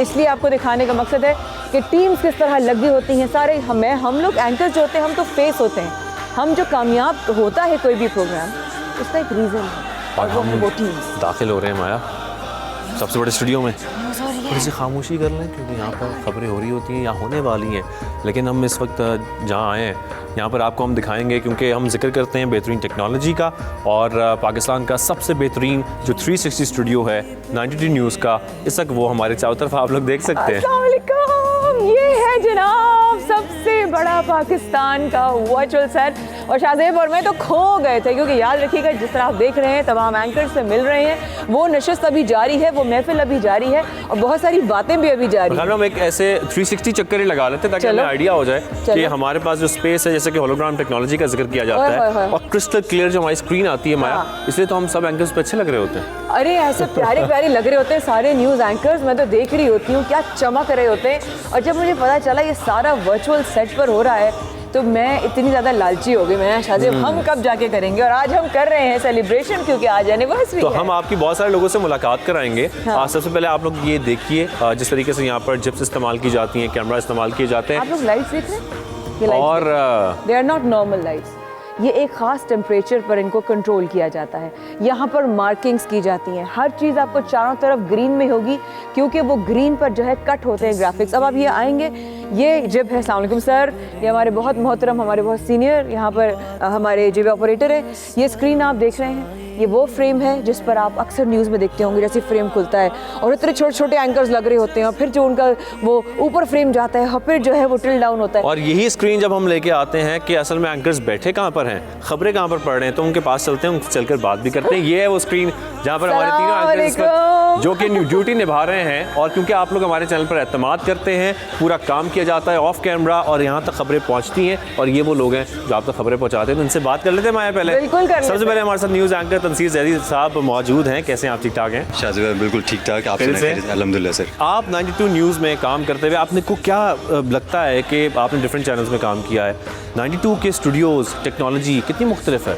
शाहज़ेब भाई ये बात तो अपनी जगह बिल्कुल दुरुस्त है, जिस तरह आपने भी बताया कि हम अपनी ओपनिंग में भी ये इंट्रोडक्शन देते हैं कि दुनिया का सबसे बड़ा 360 डिग्री वर्चुअल न्यूज़ स्टूडियोज़, और वाक़तन मुख्तलिफ चैनल्स में जहाँ पर मैंने काम किया वहाँ पर टेक्नोलॉजी के लिहाज से अगर हम कंपैरिजन करें तो यहाँ पर टेक्नोलॉजी बहुत ज़बरदस्त है। ये जिप बिल्कुल ये जो पीछे लगी हुई है इस स्टूडियो में, ये जिप इस वक्त मार्केट में सबसे हाई टेक्नोलॉजी वाली ये जिप है। और इस पे ओवरऑल जो जिस तरह मैं नवीद बाहर से हमारे सीनियर कैमरामैन हैं वो भी बताते हैं कि आप दिखने में असल में जिस तरह की मर्जी हो, लेकिन ये जिप आपको स्क्रीन पे हम वैसे ही बड़े अच्छे आ रहे हैं। एग्जैक्टली ऐसा ही है। तो हमारे दो एंकर्स और मौजूद हैं, इनसे भी हम बात करते हैं। जो हम मैं थोड़ा सा इस तरफ आ जाता हूँ, इनके फ्रेम में बीच में थोड़ा इनका फ्रेम खराब करें। मैं आप भी जरा आ जाओ। मैं ना बड़ी तफरी आ रही थी ना, दोनों से मुलाकात तो करनी है, लेकिन जी, मेरा दिल चाह रहा था माइक आप किनसे बात करना चाह रही हैं? मैं दोनों से बात करूंगी, लेकिन यहाँ पर अगर आप देखें बिल्कुल हमारे 180 पर सामने है प्रॉम्प्टर्स। अच्छा शाहज़ेब तो क्योंकि इनकी एक्सपर्टीज़ है माशाल्लाह, ये तो धड़ फट पढ़ लेते हैं, और जैसे कि ये लोग हैं ना, इनकी तो क्या बात है।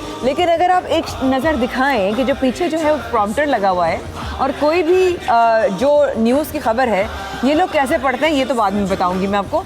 लेकिन अगर मैं मुझे जैसा अनाड़ी पढ़ना चाहेगा तो वो कैसे तो पढ़ेगा? आपका टेस्ट ले लें हम? मेरा टेस्ट हो जाए थोड़ा सा, मतलब लगाए ना एकदम से, मैं भी देखती कोई हूँ। खबर लगा लें हम बता और फिर टेस्ट कर लें कि किस तरीके से आप आज माया खान जो कि आपको एंटरटेनमेंट और इंफरटेनमेंट ये तमाम चीज़ें बताती हैं, हम ज़रा इनका टेस्ट लेते हैं कि एक प्रॉम्प्टर पढ़ना कितना मुश्किल है या उससे खबर डिलीवर करना, क्योंकि खबर डिलीवर करना सब कुछ नहीं है। आपको स्टोरी के बाद में पता होना, उसके बारे में सारी डिटेल्स होना, ये बहुत इंपॉर्टेंट होता है। और माया आपका इम्तिहान शुरू हो चुका है, आपकी स्टोरी आ चुकी है सामने। ऑस्ट्रेलिया के दौरे पाकिस्तान का नया शेड्यूल जारी हो चुका है। कैंगरू टेस्ट सीरीज का आगाज, टेस्ट सीरीज का आगाज कराची के बजाय रावलपिंडी से करेंगे। वाह वाह वाह, जबरदस्त। मैं ऐसी खबरें पढ़ूंगी तो नहीं चलेंगी, ऐसे खबरें अगर मैंने पढ़ना शुरू कर दी तो चल गई खबरें।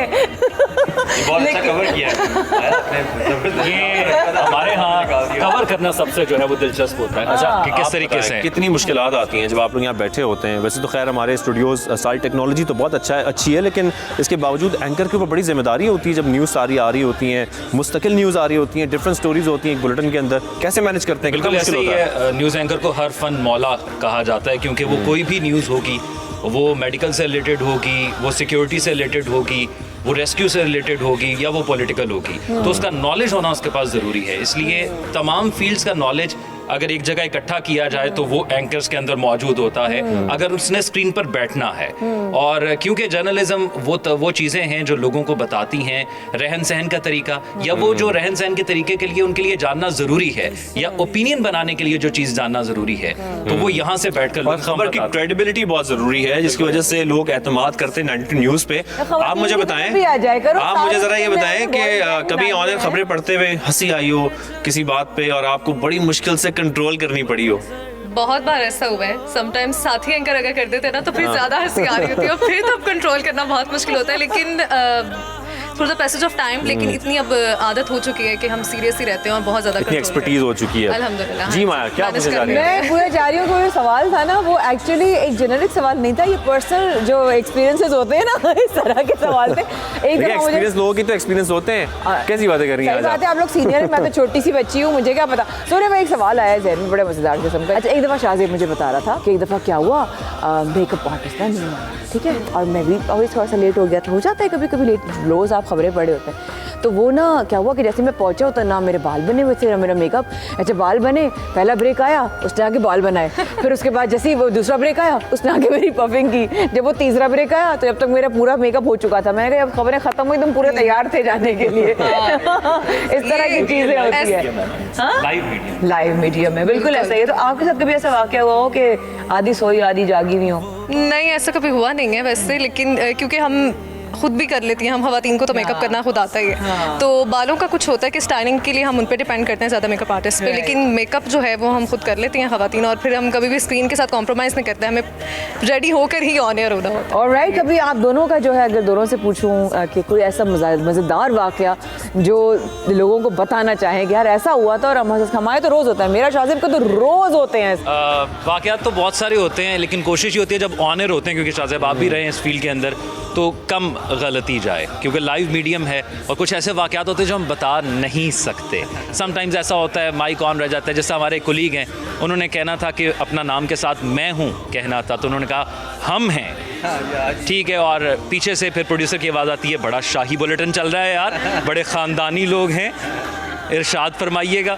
तो कुछ इस किस्म के वाक़यात हो जाते हैं। एक कोऑर्डिनेशन होती है, आपने बिल्कुल अभी यह कवर किया होगा पैनल रूम या अभी करेंगे, तो एक मुकम्मल कोऑर्डिनेशन है। लोगों को लगता है कि शायद हम ज़ुबानी पढ़ते हैं ख़बरें या हमें किस तरह बताया जाता है, तो वो एक प्रोसीजर है, हमारे कान में IFP लगी हुई है, हमारे पास माइक है, हमें एक एक ख़बर को बताया जा रहा है कि कैसे डिलीवर करना है, क्या हो रहा है, ब्रेक आ रही है, कौन लाइन पर है, तो इट्स अ मुकम्मल मतलब कंप्लीट टीम वर्क है ये, और उस टीम वर्क के साथ ही हम ऑन एयर आते हैं, और टीम के बगैर ये पॉसिबल भी नहीं है। बिल्कुल ऐसे ही। एनिवर्सरी का मौका है, क्या कहना चाहेंगे, कैसे विश करना चाहेंगे आप तीनों आज? तंसीर से आगाज़ करते हैं। अच्छा, मैं तंसीर बहुत अच्छा गाता भी है, और अगर आपने गाना ना सुना गाने से होना तो चाहिए, फिर आप मिस करेंगे। तो फिर गाने से आज कुछ 92 न्यूज़ के नाम उसी के लिए ही जिस तरह ये सफ़र चल रहा है 7 साल हो गए माशाल्लाह से, तो इस 7 साल में मुश्किलात भी आई होंगी, तो उसी के पेश नज़र ये गाना मैं सबको डेडिकेट करना चाहूँगा जो भी 92s में काम करते हैं।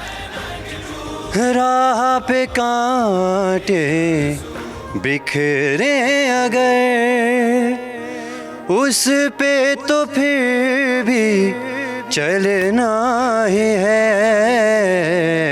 शाम छुपा ले सूरज मगर रात को एक दिन ढलना ही है, रुत ये टल जाएगी, हिम्मत रंग लाएगी, सुबह हो फिर आएगी हो। क्या बात है। ये हौसला कैसे झुके, ये आरज़ू कैसे रुके। क्या बात है भाई। देखिए एंकर सिर्फ खबरें नहीं पढ़ते, इनमें बड़ा टैलेंट है। ये वो ऑफ स्क्रीन चीज़ है जो मतलब ऑफ द स्टूडियो जब हम न्यूज़ नहीं पढ़ रहे होते तो आपको एंटरटेन करते हैं। ये भी एंटरटेन करते हैं और सारे एक दूसरे के साथ एक यही हेल्दी तो होता है, गपशप यही लगा तो लेते हैं। होती है, तो यही 92 न्यूज़ के साथ हमें भी काफ़ी अरसा हो गया है। अक्सर हम न्यूज़ बुलेटिन जब सुबह का 8 बजे कर रहे हो तो उसके बाद आपका शो लगता है, तो अक्सर हम लाइव बैठ कर देख रहे होते हैं। माशाल्लाह कोऑर्डिनेशन और जो chemistry is on screen, it is unbelievable. Thank you so much. अब हम चलें और चल के ये देखते हैं कि वेलकम करते हैं 92 thank you very much, thank you और हमारे स्टूडियो के। और हम आपका शुक्रिया अदा करते हैं कि आपने हमें यहाँ पर टाइम दिया, आपसे बातचीत हुई। तो माया अब हम आगे चलकर ये दिखाएं कि ये जो सारी खबरें ये पढ़ रहे हैं ये बन कहाँ रही हैं, ये खबरें तैयार कहाँ होती हैं, किन मराहिल से गुजरती हैं, क्या कुछ होता है। तो पढ़ेंगे ना, चलो चलते हैं, इनका बुलेटिन का टाइम होने वाला है तो हम चलते हैं और कुछ टेक्निकल टीम से भी बात करेंगे, न्यूज़ रूम में भी जाएंगे, वहाँ पर किस तरीके से खबरें आ रही हैं, कितनी तेज़ी से उनको बनाया जा रहा है और किन मराहिल से गुजरकर वो स्क्रीन तक पहुँचती हैं। तो आइए हमारे साथ चलिए। तो अब हम माया किधर जा रहे हैं? शाज़ेब, आई थिंक एक और यहाँ पर ना हमारी जो न्यूज़ एंकर हैं यहाँ मौजूद हैं, उनसे पूछते हैं यहाँ पर, जब हम जा ही रहे हैं कि आपने कहा कि खबरें कहाँ बनती हैं, कैसे बनती हैं, तो वो भी दिखाते हैं। ये कंट्रोल रूम जो हमने आपको शुरू में दिखाया था वो अब काउंटडाउन दिया जा रहा है, काउंटडाउन। अच्छा, जिस तरीके से हम यहाँ पर देख रहे हैं कि अभी क्योंकि खबरों का आगाज़ हो चुका है और काउंटडाउन दिया जा रहा था, ये पीसीआर रूम है जहाँ पर क्यूज़ दिए जाते हैं, प्रोड्यूसर्स बैठते हैं, पूरा पैनल होता है ऑडियो का, वीडियो मिक्सर्स यहाँ पर होते हैं। तो अभी खबरों का आगाज़ हो चुका है और खबरों के आगाज़ के साथ साथ ही हमारे साथ इकरा है। कैसी हैं? मैं बिल्कुल ठीक हूँ, आप कैसे हैं? आप यहाँ वैसे पीसीआर में क्या कर रही हैं सब? मैं वैसे अभी ऊपर से न्यूज़ रूम में से ब्रीफिंग लेके आई हूँ और मैं आई हूँ और अपने बुलेटिन का इंतजार कर रही हूँ 3 बजे ऑन एयर जाने। इस तरीके से आप पीसीआर में भी आई हैं, आपके यहाँ पर कुछ प्रोड्यूसर से बातचीत भी करती हैं कि भाई आज बुलेटिन में हम क्या करने जा रहे हैं? हाँ जी, प्रोड्यूसर से भी हम ब्रीफिंग लेते हैं। हम आप जो कर रहे हो वो दिखाओ सबको, हाँ बताओ क्या कर रही हैं। हाँ जी नाज़रीन, 3 बजे के बुलेटिन में हम लोगों ने स्टार्ट किससे करना है? कोई ब्रेकिंग न्यूज़ है जिस पे बीपर्स वगैरह हों? Stand by NCR. 9, 8, 7, 6, 5, 4, 3, 2, 1. ठीक है। जिक्रा। इंतजार कराया ताकि एक दफ़ा पूरा जो उनका न्यूज़ की चल रही थी वो ख़त्म हो जाए। क्या थ्रिलिंग, कितना थ्रिलिंग होता है। देखिए हम लोग तो लाइफ के लोग हैं, हम बड़े हो गए लाइफ करते करते, और वो एक 5, 4, 3, 2, 1 का जो एक एनर्जी बूस्टर होता है ना, वो अलग ही होता है। तो मैं चाहती हूँ आज जो बिहाइंड द सीन्स जिनकी वजह से तमाम एंकर्स कामयाब होते हैं, जिनकी वजह से तमाम प्रोग्राम्स कामयाब होते हैं, वो तमाम लोग जो बैठे होते हैं, जो हमें काउंटर दे रहे होते हैं, उनका क्या वही कैफियत होती है जो हमारी वहाँ पे होती है? उससे ज़्यादा होती है हमारी तो न्यूज़ वालों की उससे भी ज़्यादा बुरी होती है, क्योंकि प्रेशर, हमने न्यूज़ रूम का सारा प्रेशर, हमारी कोशिश होती है कि एंकर तक सारा प्रेशर ना डिलीवर हो। ये जो टीम्स होती है ना, इनकी बड़ी मेहनत होती है। हम लोग जो रिप्रेजेंट करते हैं, मैं हमेशा ये कहती हूँ हम लोग शाज़ेब से, टीम्स जो है ना उनका फेस होता है, वो एंकर्स होते हैं। बिल्कुल। So thank you so much. तो शाज़ेब अब हम कहाँ जा रहे हैं? अब हम उस स्टूडियो में जा रहे हैं जहाँ से मुख्तलिफ प्रोग्राम्स और हमारा प्रोग्राम भी ऑन एयर होता है, और जो वहाँ पर टेक्निकल स्टाफ है वो किस तरीके से ये पूरा प्रोग्राम मैनेज करता है। वहाँ पर कैमरामैन भी हैं, वहाँ पर टेक्नीशियंस भी हैं, वहाँ पर मुख्तलिफ स्टाफ है टेक्निकल, तो वो किस तरीके से काम कर रहे हैं, कैसे लेकर चल रहे हैं तमाम चीज़ों को। उन्होंने एंकर्स के फ्रेम्स भी बनाने हैं, लाइट्स भी सेट करनी है, सब कुछ करना होता है। माया बताओ, अच्छा सब कुछ करना होता है। आपके प्रोग्राम में नहीं करना होता? मैं ये सोच रही हूँ कि हम लोग तो रोज़ ही जाते हैं, हम लोग जिस तरह आज आपको लाहौर वाला सुबह सवेरे पाकिस्तान का वो दिखा रहे हैं सेट, वही चीज़ सेम बिल्कुल डुप्लिकेटेड है इन कराची एज वेल, राइट। अब हम अपने सेट पे तो रोज़ ही जा रहे होते हैं, लेकिन पता नहीं आज की मुझे एक्साइटमेंट हो रही है सबको लेकर जाने में, कि सबको आज देखने को मिलेगा कि हम कहाँ से वॉक करते हैं, हम कैसे अपने फ्लोर्स पर जाते हैं, वहाँ पे टीम्स कौन है जो इस प्रोग्राम को कामयाब बनाती हैं। तो सुबह सवेरे पाकिस्तान जिस तरह होता है, वो टीम कौन है, वो लोग कौन है और वो कैसे इसको कामयाब बनाते हैं। अब आप चारों तरफ से देखते हुए फिर वक्त आ गया है कि हम कैमरा घुमाएं और वो पूरा स्टूडियो दिखाएं। ये वो जगह है माया जहाँ पर लेफ्ट साइड पे आप बैठी होती हैं, राइट साइड मैं बैठा होता हूँ और यहाँ से हम करते हैं अपना सुबह सवेरे पाकिस्तान, जो कि सुबह सवेरे आप लोग देखते हैं। और सुबह सवेरे पाकिस्तान देखने के बाद बहुत सारे प्रोग्राम्स हैं जो ऑन एयर हो रहे होते हैं। हमने आपको 360 स्टूडियो दिखाया, सबसे बड़ा पाकिस्तान का, जहाँ पे ऑगमेंटेड रियलिटी भी है, जहाँ पर होलोग्राम टेक्नोलॉजी भी है। लेकिन माया, अरे आप प्रोग्राम करने लगी हैं।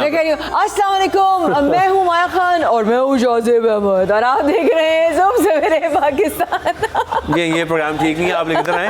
मैं आप लोगों को दिखाता हूँ कि किस तरीके से यहाँ पर कितना जो बड़ा सेटअप लगा है, इसमें कैमरा जो लगे हुए इंस्टॉल हुए हैं। ये सबसे पहले आप लोग देखिए, ये तमाम कैमराज जिसमें आपकी जो लेटेस्ट कैमराज भी हैं, साथ में प्रॉम्प्टर्स लगे हैं, जिप कैमराज लगे हुए हैं और यहाँ पे टेक्निकल स्टाफ होता है हमारा जो कि इन कैमराज को हैंडल कर रहा होता है। एट अ टाइम 4 से 5 कैमरामैन होते हैं। तो उसके बाद अगर हम देखते जाएँ तो मुख्तलिफ स्टूडियो शुरू हो जाएंगे। यहाँ पर नाइट एडिशन का स्टूडियो आ चुका है, मुख्तलिफ स्टूडियोज जो हैं ये आप 360 में देख सकते हैं, जहाँ पर सारे प्रोग्राम्स होते हैं। तो माया भी इधर ही घूम रही है। माया इरफान भाई को रोक रही थी। अरे इरफान भाई जा रहे थे तो मुझे उनको रोकना पड़ा। जिन्होंने इतना हमें जो है हर चीज़ में एकदम से आवाज़ लगाते तो वो बोल देते, मतलब एकदम से एक हाथ से कहते हैं ना अलादीन का चिराग होता है ना, उस तरह से काम करते। तो मैंने कहा ये भाग रहे थे। और हमारे जो मसाइल होते हैं, कभी लैपटॉप बंद हो गया, कभी कोई और चीज़ बंद हो गई, ये इतने सारे मसाइल जो होते हैं, कितनी टेंशन होती है एक प्रोग्राम में। ये हमारे इरफान भाई हैं, ये बहुत इनका अहम किरदार है और इन्होंने लाइव में जब हमें लाहौर से करना था, इन्होंने हर तरीके से हमें जो है वो कंफर्टेबल रखा, हमें हर तरह से फैसिलिटेट किया। सबसे पहले तो थैंक यू इरफान भाई, आपकी बड़ी मेहरबानी है, आपकी बड़ी मोहब्बत है। और अभी आप चुपके से भाग रहे थे, आप निकल जाते शॉर्ट तरीके से हैं। आपको अली भाई ने मुझे निकल रहे, मैं पकड़ के आपको पकड़ लिया ना भाग कर। सबसे पहले तो बताइए कि कैसा लगता है आपको ये काम करना, आप शौक है आपको? आइए सबसे टहलते भी आइए हम। शौक तो वालिद साहब भी मेरे मीडिया में थे। अच्छा। तो इसी तरह शौक पड़ गया और काम करते हैं। जब आप लोगों का प्रोग्राम शुरू हुआ, आपसे ज़्यादा हम लोगों को टेंशन होती है कि टाइम से रोने चले। अच्छा बता क्या टेंशन है? सब लोग देखने वालों को पता चले कि टीम्स को क्या टेंशन होती है? सबसे ज़्यादा टेंशन होती है कि टाइम पे सारे लोग पहुंच जाएं, गेस्ट वगैरह टाइम पे पहुंचे, जो हमारी DSNG ई किट वगैरह टाइम पे पहुंच जाए। उन सब की ज़्यादा टेंशन होती है कि आप जब आपने टाइम दिया तो उस टाइम पे आप लोगों का प्रोग्राम होने चला। और जो एंकर्स की टेंशन होती है, जो प्रोग्राम चल रहे होते हैं, कभी कुछ बंद हो गया, कभी कुछ नहीं चल रहा। एंकर की टेंशन, IFB का ज़्यादा मसला तो IFB अक्सर एंकरों का मसला कहता है। ये भी हो सकता है कभी किसी से बंद हो जाए तो IFB पे भी डल जाता है। Thank you. आना ही नहीं चाह रहे थे ऑन स्क्रीन कैमरे पर, so shy but very humble and very helpful. अब हम वापस चल रहे हैं अपने सेट की तरफ, जो कि हमारा सबसे बड़े पाकिस्तान का सेट है। आपको हम दिखाना चाहते हैं कि कोई भी एंकर दुनिया में हो, उसके लिए बैठना 2 घंटे का प्रोग्राम करना जो न्यूज़ बेस्ड है। हाँ बिल्कुल कर लें, आप बैठें और उसके बाद मैं आपका इंटरव्यू लेती हूँ अच्छे तरीके से। आप इसको यहाँ रखें 92 के माइक को। हाँ, क्योंकि आपको ये बताना चाहिए कि आप एम्पथाइज़ करें। जितने भी एंकर्स हैं हमारे, जिस तरीके से इस तरह का फॉर्मेट शो होता है, उससे प्रेशर होता है बिकॉज न्यूज़ होती है और क्या चल रहा है, करंट कुछ आ गया, शाह महमूद कुरैशी साहब ने कुछ कह दिया, फटाफट हमें लाइव चैनल शुरू पड़ गया। कभी जो है शेख रशीद साहब ने कोई बयान दे दिया, कभी कोई शाज़ेब इस तरह वो आ रहे थे बीच में, ब्रेकिंग्स आ रही थी, या वो जो प्रेस कॉन्फ्रेंस कर, कैसे हमें कट करना पड़ता है। बिल्कुल, बहुत जल्दी सब काम करने पड़ते हैं। लेकिन वही बात है कि जब टीम वर्क होता है, जब सब लोग मिल के काम करते हैं, जब टेक्नोलॉजी भी जदीद टेक्नोलॉजी हो और साथ में टीम भी बेहतरीन हो, तो इसी वजह से आप तक जो बेहतरीन खबरें पहुंचती हैं। इसीलिए आप लोग हम पर एतमाद करते हैं। लेकिन ये एतमाद बढ़ाने के लिए अब हम आपको दिखाएंगे कि ऑफ कैमरा जो हमारी टीम है वो किस तरीके से काम कर रही है। और उसके साथ साथ एक और चीज़ आपको हम दिखाएंगे, वो है ब्रेक। बड़ी मज़े की होती है वो ब्रेक, लेकिन आज तक हमने सेट से लिया है। आप रहिएगा हमारे साथ, मैं हूँ माया खान और शाज़ेब अहमद कर रहे हैं आपका इंतज़ार। लेकिन आज हम आपसे बिल्कुल कैजुअल वे में रहिएगा हमारे साथ। मिलते हैं इस वक्फे के बाद। स्टे विद अस।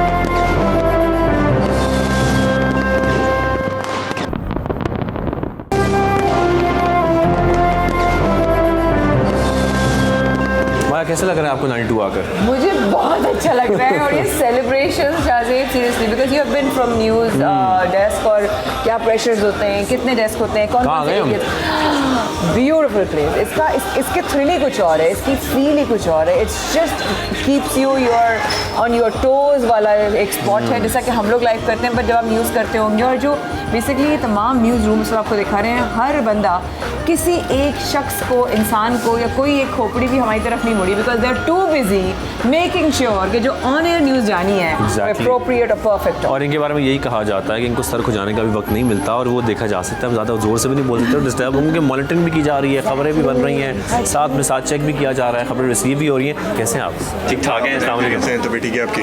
कामरान, सबसे पहले तो बताइएगा जिस तरीके से यहाँ पर एक टेंशन होती है, मॉनिटरिंग भी चल रही है, साथ में खबरें तैयार भी हो रही हैं, कितनी जिम्मेदारी होती है खबर ठीक हो, ऑथेंटिक हो, उसकी पॉलिसी ठीक हो, उसमें वर्डिंग्स ठीक हो, जो खबर आ रही है और जो देनी है उसमें आपको एक बड़ी जिम्मेदारी निभानी पड़ती है। बिल्कुल ऐसे ही है, हमारे पास पूरा एक एडिटोरियल बोर्ड है जो इस चीज़ को गेज कर रहा होता है कौन सी न्यूज़ चलनी है कौन सी नहीं चलनी। सेकंड ये है कि हम इनपुट देख रहे होते हैं सारा, और लोकल कंटेंट जितना आ रहा होता है, नेशनल वाइज न्यूज़, सारी न्यूज़ हम लोग उसको फॉलो कर रहे होते हैं। पर मिनट के हिसाब से न्यूज़ आ रही होती है, उस पर डिसीजंस लेने होते हैं कि क्या चीज़ चलनी है क्या नहीं चलनी। वो कुछ न्यूज़ तो ऐसी होती है हम फ़ौरन से उसको विजुलाइज करके फुटेजेस मंगवा के उसको ऑन एयर करते हैं। कुछ न्यूज़ ऐसी होती है जिस पे कंटेंट का या एडिटोरियल बोर्ड का डिसीजन चाहिए होता है, जिसके लिए हमारी पूरी टीम आती है और उसको गेज करती है कि भाई इस पे चलना चाहिए नहीं चलना चाहिए। तो उसको बस इंस्टेंट्स का गेम होता है और फ़ौरन आपको करना पड़ता है। बिल्कुल ऐसा ही है। सो बेसिकली अगर हम इसको आम इंसान की ज़बान में कहें कि इतना थ्रिलिंग काम है लेकिन साथ साथ उतना ही रिस्की है। एक सेकंड के अंदर जो है आपको न्यूज़ देनी है, न्यूज़ लगानी है, ग्राफिक्स लगाने हैं, न्यूज़ एंकर्स तक वो खबर पहुंचानी है, लिखवानी है। गलती कोई गुंजाइश नहीं है, कोई गुंजाइश निश्ता। तो ये न्यूज़ बेसिकली एक काम है, एक एक्सट्रेसी है कि अगर आपको मज़ा आता है तो आप कर सकते हो, अदरवाइज पे प्रेशर बहुत होता है आपको। बिल्कुल मज़ा आ रहा है, मैं बहुत इंजॉय कर रहा हूं, बिल्कुल बहुत इंजॉय। तो जी ये है जिस तरीके से हम आपको पूरा सेटअप दिखा रहे होते हैं। माया, हम मुख्तलिफ नुमाइंदगान से खबरें लेते हैं पूरी दुनिया से, यूरोप से, हम जर्मनी से आ रही होती हैं, यूके से आ रही होती हैं, कभी मौसम की अपडेट आ रही है तो कभी आए देसी खानों की आ रही है। कैसे हैं आप? ठीक ठाक? अल्हम्दुलिल्लाह बिल्कुल ठीक। अच्छा मुझे बताएं, ये सारी खबरें जो हम इतने बड़े सेटअप की देख रहे होते हैं, मुख्तलिफ ममालिक से खबरें आ रही होती हैं, ये सब इस आपकी डेस्क पे आती हैं? जी, इंटरनेशनल डेस्क ही ये तमाम इशूज़ को कवर करता है। हमारा दुनिया भर में सबसे बड़ा नेटवर्क है 92 न्यूज़ का, और मास्को से लेके हम लोग इंडोनेशिया, मलेशिया, अमेरिका तक जितनी भी इशूज़ हैं उनको कवर करते हैं। हमारे नुमाइंदे वहाँ पे मौजूद है जो हमें अपडेट करते हैं। ममालिक तक हमारे नुमाइंदगान फैले 30 प्लस और मेरे पाकिस्तान में 30 प्लस, और पाकिस्तान में किसी भी चैनल का सबसे बड़ा ये नेटवर्क है। हम ओवरसीज़ पाकिस्तानियों की दिल की आवाज़ है, हम उनकी आवाज़ वहाँ तक पहुँचाते हैं जहाँ तक उनकी आवाज़ नहीं पहुँच सकती, हुकूमती अवानों तक आवाज़ पहुँचाते हैं। इवन के वहाँ पे लोकल इशूज़ हम हाईलाइट करते हैं, इंटरनेशनल इशूज़ को भी हम पूरी तरह करते हैं। और आप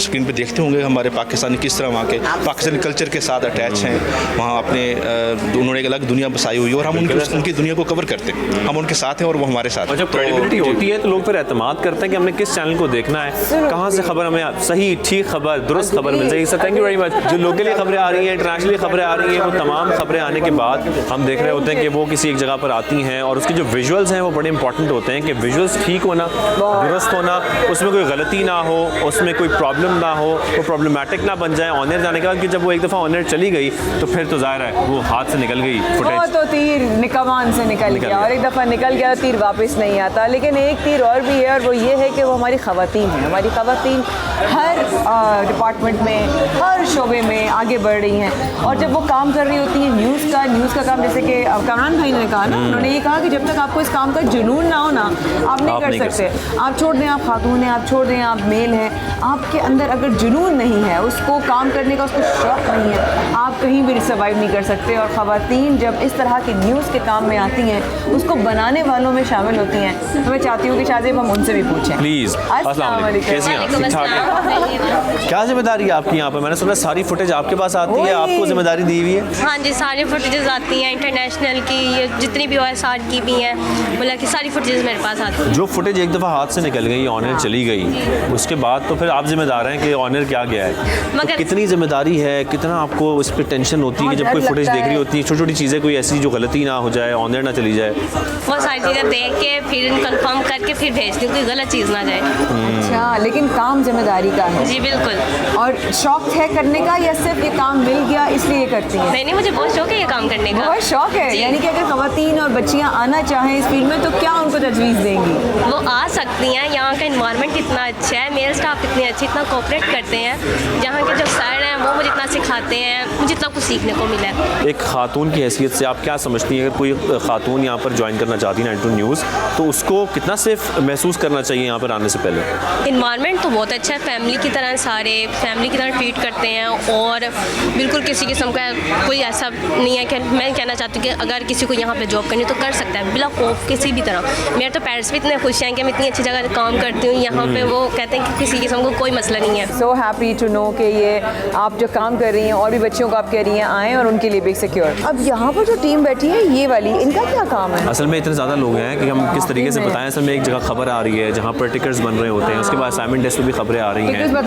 बिल्कुल वो भी दिखाते हैं। असाइनमेंट डेस्क पर जो खबरें आ रही हैं उसके बाद वो रन डाउन प्रोड्यूसर्स को ट्रीट कर रहे हैं, किस तरीके से बुलेटिन में ऐड करना रन डाउन प्रोड्यूसर ने, जहाँ पर बाकायदा तौर पर हेडलाइंस भी बनती हैं। तो ये पूरा एक प्रोसेस है जो ये तमाम लोग, ये तमाम प्रोड्यूसर्स एक तरह से पूरा बुलेटिन तैयार कर रहे होते हैं। हम चलते हैं और चल के ये दिखाते हैं कि टिकर्स कहाँ पर बन रहे होते हैं, जो हम नीचे पट्टी देख रहे होते हैं। मैं सबको बताओ कि टिकर्स होते कौन से? टिकर्स होते हैं जो आप स्क्रीन पर ये देख रहे हैं, ये मैं अभी आ रहा हूँ स्क्रीन पर, और यहाँ पर नीचे आप देख सकते हैं ये जो लाल पट्टी में आप लिखे हुए जो पूरी खबर देख रहे हैं ये टिकर्स कहलाते हैं। और ये टिकर्स बनते कहाँ हैं, ये इसी स्क्रीन के साथ ये साहब बैठे हैं और ये टिकर्स बना रहे हैं। अस्सलाम वालेकुम, कैसे हैं आप? वालेकुम सलाम, मैं ठीक ठाक जनाब। ठीक ठाक है। टिकर्स जब बन रहे होते हैं लोग छोटी छोटी गलतियाँ पकड़ लेते हैं, ये लाल पट्टी में जो चल रही है खबर, इसमें फला गलती है, इसमें ये है, इसमें ये कर दिया, यूं कर दिया, तो आपको पता चले कितना टफ होता है ये काम। जी जी, ये देखें जी, हमने बड़ी तेज़ी के साथ ये काम करना होता है, एक्यूरेसी भी साथ रखनी होती है और साथ मखसूस अल्फाज में ये काम करना होता है। मुकाबला बहुत सख्त होता है, इसलिए हमारी कोशिश होती है कि जल्द भी किया जाए काम और एक्यूरेसी से,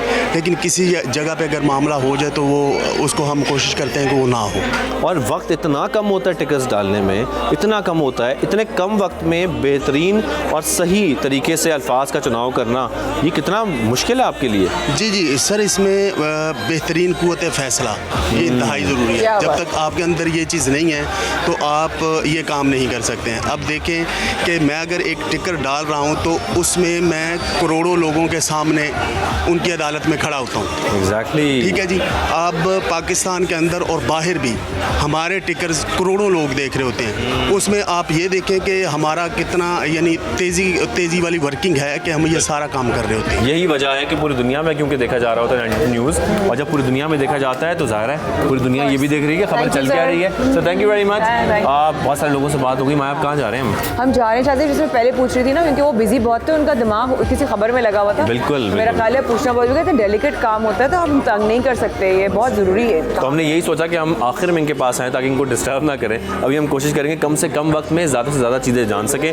सर एक्सक्यूज़ मी, अस्सलाम वालेकुम, कैसे हैं आप? ठीक ठाक है सर, प्लीज़ हम आपको तंग कर रहे हैं, लेकिन यहाँ पर जिस तरीके से तेज़ी से खबरें बन रही होती हैं, इतनी टेंशन में, साथ मॉनिटरिंग भी चल रही है, बुलेटिन पूरा तैयार करना है। एक बुलेटिन तैयार करने में आप कितनी मेहनत लगती है, कितनी जिम्मेदारी होती है, क्या प्रॉब्लम्स आ रही होती हैं, क्या फैसला किस तरीके से किया जाता है, कौन सी खबर ऊपर रखनी है, कौन सी सेकंड पे, कौन सी थर्ड पे? जी बिल्कुल, सबसे पहले तो मैं आपको ये वेलकम करता हूँ न्यूज़ रूम में। आपने सारा विजिट किया, देखा है, बहुत क्विकली हमें रिस्पॉन्ड करना होता है। हमारे पास खबरें तो पूरे पाकिस्तान से लैंड कर रही होती हैं, उसमें हमारे पास एक सिस्टम है, उसे कहते हैं टिकर मैनेजमेंट सिस्टम। आइए मैं आपको दिखाता हूँ। ठीक है। जो हमारे पास खबर का जो फर्स्ट सोर्स है वो ये सिस्टम है। ये हमारे पास पूरे पाकिस्तान से इसमें खबरें लैंड कर रही हैं।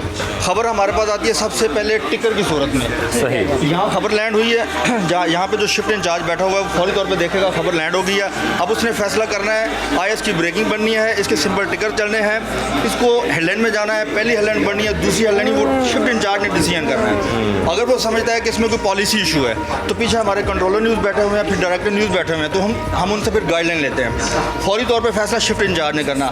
ये साथ रंडन वाला लड़का बैठा हुआ है, इसके साथ ब्रेकिंग वाले बैठे हुए हैं। शिफ्ट इंचार्ज कहेगा रंडन वाले को आप ब्रेकिंग उठाएं, वो अपने सिस्टम में ब्रेकिंग बनाएगा, उसके बाद ब्रेकिंग चली जाएगी विजुअल।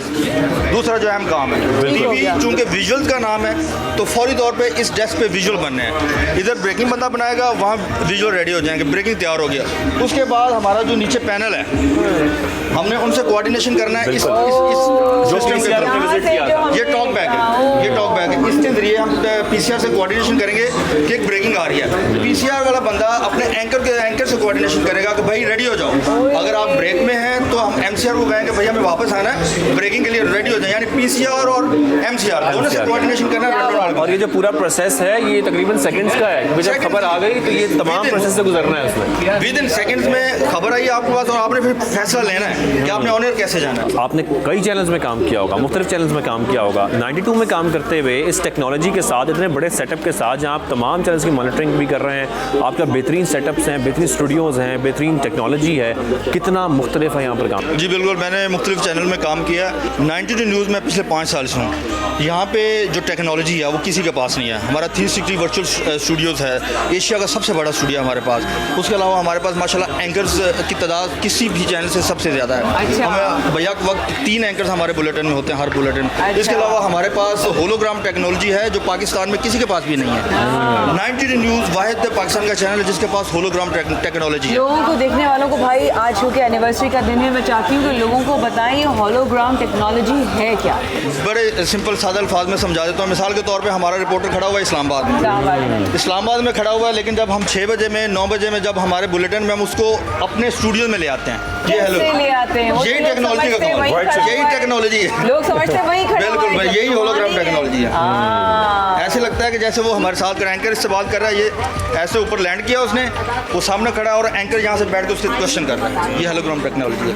खड़ा वो इस्लामाबाद में है, खड़ा वो लाहौर में है, खड़ा वो फैसलाबाद में है, खड़ा वो मुल्तान में है।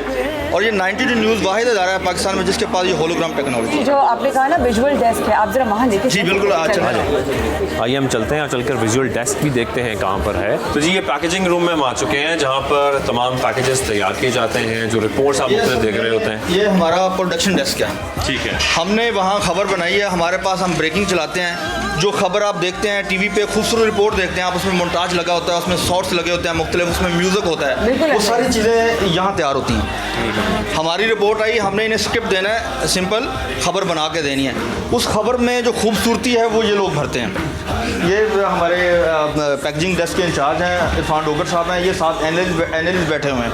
ये असल में जो पैकेज में खबर में जान डालते हैं वो इन लोगों का काम है। क्या बात है। तो हम इनसे ही बात कर रहे हैं जो एडिटिंग कर रहे हैं। और एडिटिंग में बड़ा मुश्किल काम होता है। किसी आपने उसमें जैसे कि विजुअल्स का पीछे देखा जा रहा था, तो सर जैसे विजुअल्स देखे जा रहे हैं, साथ में उसकी स्क्रिप्टिंग आपने सुननी भी है कि अल्फाज भी ठीक हो, तो ये एडिटर की कितनी बड़ी जिम्मेदारी होती है? कैसे आप ठीक ठाक हैं? अल्हम्दुलिल्लाह सर, आप कैसे? आपके ऊपर कितनी बड़ी जिम्मेदारी है? सर हमारे ऊपर सारा कुछ यही है कि जो कुछ भी स्क्रिप्ट आएगा उसको हमने मोनेटाइज करना है, सारी चीज़ें उसको मेंटेन करनी है, उसको ऑडियो लेवल बैलेंस, उसकी विजुअलाइज, उसकी जंप शम्प है, सारी उसकी जितनी फिनिशिंग है वो इसी डेस्क से चलेगी। अच्छा, और एडिटर्स का ये होता है कि जब एक दफ़ा बैठ जाते हैं तो उनको उठने का मौका नहीं मिलता, इतने बिजी हो जाते हैं। वो लाइन अप वाइंड अप होगा देन ही उठेगा ना वो बंदा। एग्जैक्टली वो जितना भी चंक है वो क्लियर हो जाएगा, प्रोसेस हो जाएगा, क्योंकि जो चीज़ फाइनलाइज है वो यहीं से जानी है। इसके बाद जो है वो कुछ भी नहीं है, मतलब जो हमने भेज दिया है वो ऑन एयर है। चलें, अब हम कहाँ जा रहे हैं? नेक्स्ट हमारा कोई डिपार्टमेंट रह गया जो हमें कवर करना? तो माशाल्लाह है ही था बड़ा डिपार्टमेंट। हमने तकरीबन सारे डिपार्टमेंट, सारे डेस्क, सब लोगों से आपकी मुलाकात भी करवाई।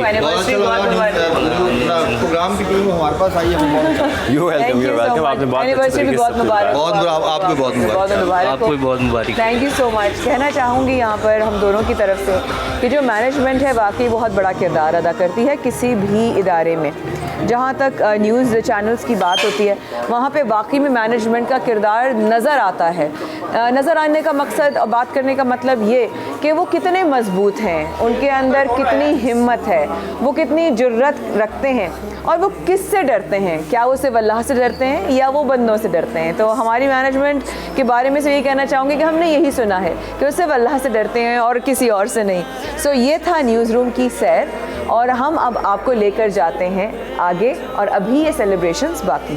तो जी 92 HD न्यूज़ के 7 साल कामयाबी के, बेबाक सहाफ़त के मुकम्मल हुए, इसीलिए आज जश्न मनाया जा रहा है। और हमने पूरा ऑफिस आपको दिखाया कि किस तरीके से ख़बरें तैयार हो रही हैं, कितनी टेक्नोलॉजी है, कितना कुछ है इस पूरे 92 न्यूज़ HD के ऑफिस में। पता है, मैं ये वॉल देख रही हूँ और मैं देख रही हूँ इस वॉल में अलग अलग वक्त की, अलग अलग दिनों की कहानी है और इस कहानी के कई पड़ाव हैं और ये पड़ाव हैं 92 न्यूज़ की तरक्की के, 92 न्यूज़ के अज़्म के, 92 न्यूज़ के सफ़र के, 92 न्यूज़ के इरादों के और 92 न्यूज़ की टीम के। खुशनसीबी है कि अल्लाह ने हमको रिस्क दिया और एक ऐसी टीम का हिस्सा बनाया जो वाकई में एक टीम की तरह काम कर रही है। सब बहुत ख्याल करने वाले, एक दूसरे का एहतराम करने वाले, और ये थी वो तमाम टीम।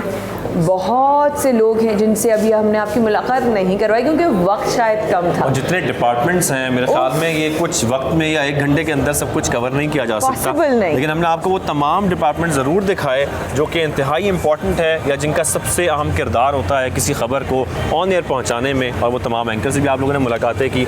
तो ये हो गया हमारा 92 न्यूज़ HD+। आप देखें, ये है पाकिस्तान का झंडा और उसके बराबर में 92 न्यूज़ का झंडा है।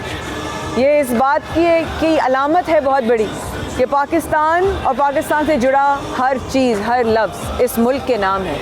अभी बहुत सी रौनकें बाकी हैं, तमाम लोगों से आपकी मुलाकातें बाकी हैं, बहुत सारी बातें बाकी हैं, लेकिन ये तो थी वो टीम जिसको हमने आपको दिखाने की ये कोशिश की कि किस तरीके से न्यूज़ आपकी स्क्रीन तक पहुँचती है।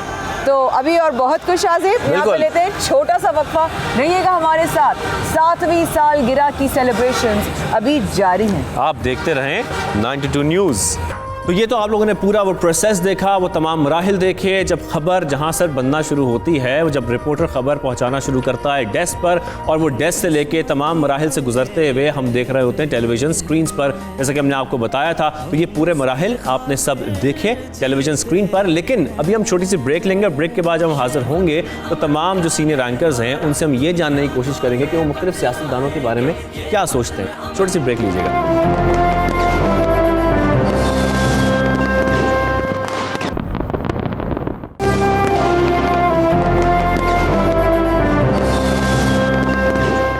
और एक बार फिर ब्रेक के बाद हम हाजिर हो चुके हैं, और अब पिछले सेगमेंट में आपने ये भी देख लिया कि खबर किस तरीके से पहुंचाई जाती है आप लोगों तक। लेकिन जो हमारे तमाम गेस्ट हैं, हमारे सीनियर रैंकर्स हैं, उनसे अभी गुफ्तगू बाकी है, क्योंकि अभी तक तो हमने उनसे सिर्फ ये पूछा कि उनका एक्सपीरियंस कैसा रहा है। हाँ, बहुत सारी बातें पूछनी है, अब और एक्सपीरियंस वाले नजरिए आएंगे। बिल बहुत जोर से खेलना चाहती हूँ। मशवरे की बात कर लेते हैं कि वो मुख्तलिफ सियासतदानों को क्या मशवरा देना चाहते हैं। तो सबसे पहले हारून साहब, मैं आपसे बात करना चाहूँगा। सबसे पहले मुझे ये बताइएगा कि अगर मैं मुख्तलिफ सियासतदानों का नाम लूँ और आगे से आपने उनको मशवरा देना है तो आप क्या मशवरा देंगे? सबसे पहले मैं नाम लेना चाहूँगा वज़ीर-ए-आज़म पाकिस्तान इमरान खान का।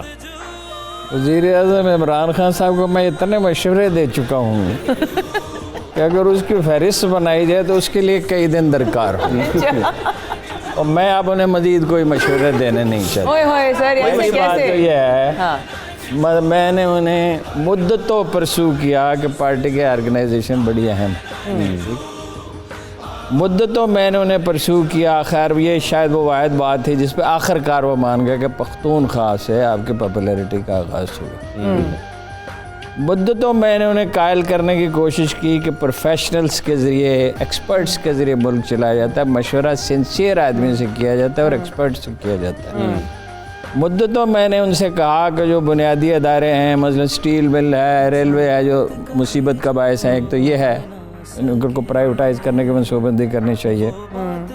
फिर ये कि सिविल सर्विस है, पुलिस है, सब अबव ऑल FBI है। अगर आपके पास पैसे ही नहीं हैं तो आप करेंगे क्या? सही बात। और जो भी बुनियादी अदारे हैं यही हैं बेसिकली। तो इनकी रीऑर्गेनाइजेशन के लिए प्लान करना चाहिए, नौजवानों को इस काम पे लगाना चाहिए, कुछ एक्सपर्ट्स को और कुछ नौजवानों को। अल्लाह के फजल से एक बात उन्होंने मेरी मान के नहीं दी। अल्लाह के फजल से एक बात मेरी मान के नहीं दी। सवाए वो पख्तूनख्वा वाली बात।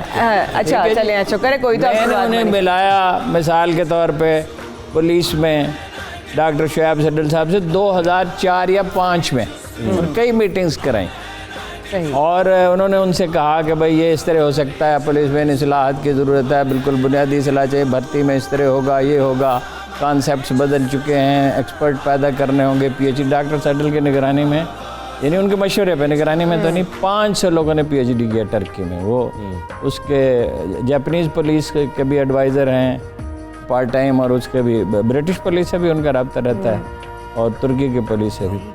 वो सारे लेक्चर्स का नतीजा ये निकला कि उन्होंने कहा कि थानेदार के इलेक्शन कराए जाएंगे। खान साहब ने कहा। तो मेरा नहीं ख्याल, आदमी बादशाह का मसला ये होता है कि वो लोगों में घिर जाता है और रफ्ता रफ्ता वो तन्हा हो जाता है। लेकिन ये एक अजीब पिछले हफ्ते ये वाक़या अलबत्ता हुआ कि वो जो प्राइम मिनिस्टर का वो सेल है जिस पे शिकायत दर्ज की जाती हैं, उस पोर्टल पे जो किसी ने किसी की शिकायत कर दी, एक नहायत ही भले आदमी की, ऑनेस्ट आदमी की, जिसने बड़ा कंट्रीब्यूट किया इस मुल्क में, तो उन्होंने जाके उसका दफ्तर ही सील कर दिया। उस पर उन्होंने मैंने उन्हें एक मैसेज भेजा कि कुछ खुदा का खौफ है जी। वो आदमी जिसने बेपनाह लोगों की खिदमत किया है और जिसकी दयानतदारी ज़रूर मसला, उसके दर वो उन्होंने खुलवा दिया। ये वाहिद मशवरे दो हैं जो उन्होंने मेरे ये दो मशवरे अच्छा, मशवरे बिल्कुल सही है। अब इजाज़त के साथ ये जो राउंड है ना, ये बड़ा मुख्तसर रखना है ताकि छोटे छोटे मशवरे जा रही हूँ, क्योंकि ऑब्वियसली ज़्यादा से ज़्यादा जो सवालात हैं अभी वो और भी हैं और बहुत सारी आप लोगों की एक्सपर्टीज़ चाहिए। तो इरशाद अहमद आरिफ साहब, आपसे अगर मैं एक शख्सियत, आप सबके साथ एक एक शख्सियत ज़रूर आपकी बारी में आएगी और आपने मुख्तसरन एक जुमले में उनको एक बहुत ही ज़रूरी इस वक्त का मशवरा देना है। शेख रशीद साहब। तकरीरें कम काम ज़्यादा। वाह, तकरीरें कम काम ज़्यादा। अब हम चलते हैं डॉक्टर साहब, हम मेरे ख्याल में मैं आपको ये नाम दूं, नवाज शरीफ साहब के बारे में आपका क्या मशवरा है? कह रहे आपको ये नाम दूं? लंदन रहे। London is best. अच्छा जनाब, आगे चलते हैं जुनैद भाई की तरफ। जुनैद भाई, अगर हम आपकी तरफ जो नाम लेके जा रहे हैं वो हैं बिलावल भुट्टो जरदारी। बिलावल भुट्टो जरदारी अपने बाप से अलग हो जाना। वाह, क्या बात है, क्या बात है। अगला नाम शाहज़ेब आप दे रहे हैं? बिल्कुल साजी साहिबा, जी। जरदारी साहब। जरदारी साहब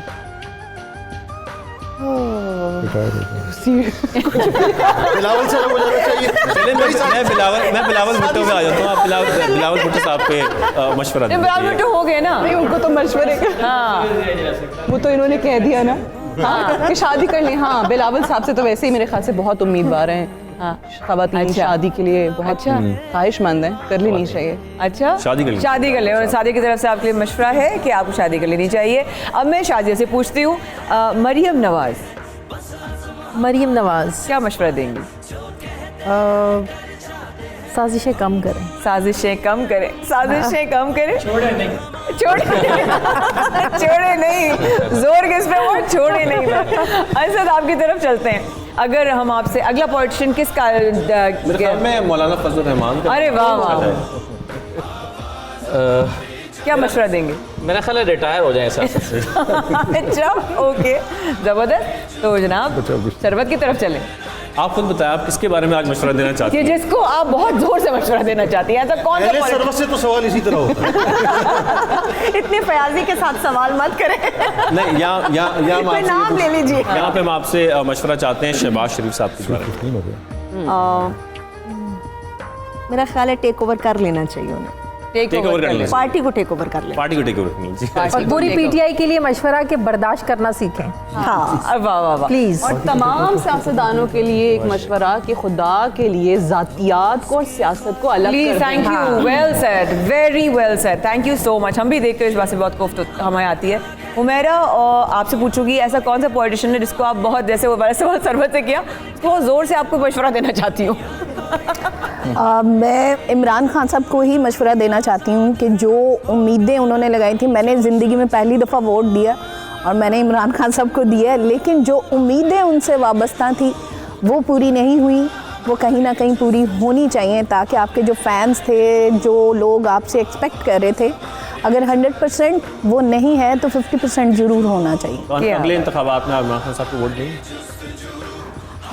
देखिए, काम तो वो अच्छे कर रहे हैं। अगर पर्सनली इमरान खान साहब की पर्सनल चीज़ को देखा जाए तो वो अच्छे आदमी हैं, उन्होंने कुछ तो बिल्कुल गलत नहीं किया। मलका साहब, आप बताएं, आप कौन से सियासतदान को बहुत दिल से कोई मशवरा देना चाहते हैं? मैं खान साहब को ही देना चाह रहा हूँ कि कोशिश करें कि सदारती निज़ाम की तरफ थोड़ा सा ना करें ताकि मुल्क तरक्की करे। और मैं एक और भी कहना चाहती हूँ, खुदारा ये 10 बजे शादी हॉल वाला टाइमिंग जो है ये 12 बजे कर दे। साउंड सिस्टम की जो एक फजूल सी पाबंदी है वो साउंड सिस्टम। हाँ, हमारे साथ ना प्रॉब्लम होता है कि एक सिपाही आता है, हमें कहता है ये बंद कर दे सारा, बदतमीज से कहता है साउंड एक्ट क्या है यार? क्या है? आर्टिस्टों ने सपोर्ट किया और खान साहब यहाँ पहुंचे हैं, हमने खुद उनको सपोर्ट किया जा के, ठीक है, जो बात है, कम से कम साउंड एक्ट ये एक राउंड ही अगर हम करते हैं बंद करे 10 बज गए और ये क्यों? नहीं अभी लोग खाना भी नहीं खाते, खाना भी नहीं खाते, कुछ भी नहीं करते। और ये 10 से टाइम बढ़ाकर कम से कम 11-12 कर दिया जाए। हाँ 11 या 12। मैं आपसे यहाँ पर एक सवाल करना चाहता हूँ। अक्सर हम लोगों को सुनते हैं कहते हुए कि खान साहब की वो तारीफ कर रहे होते हैं,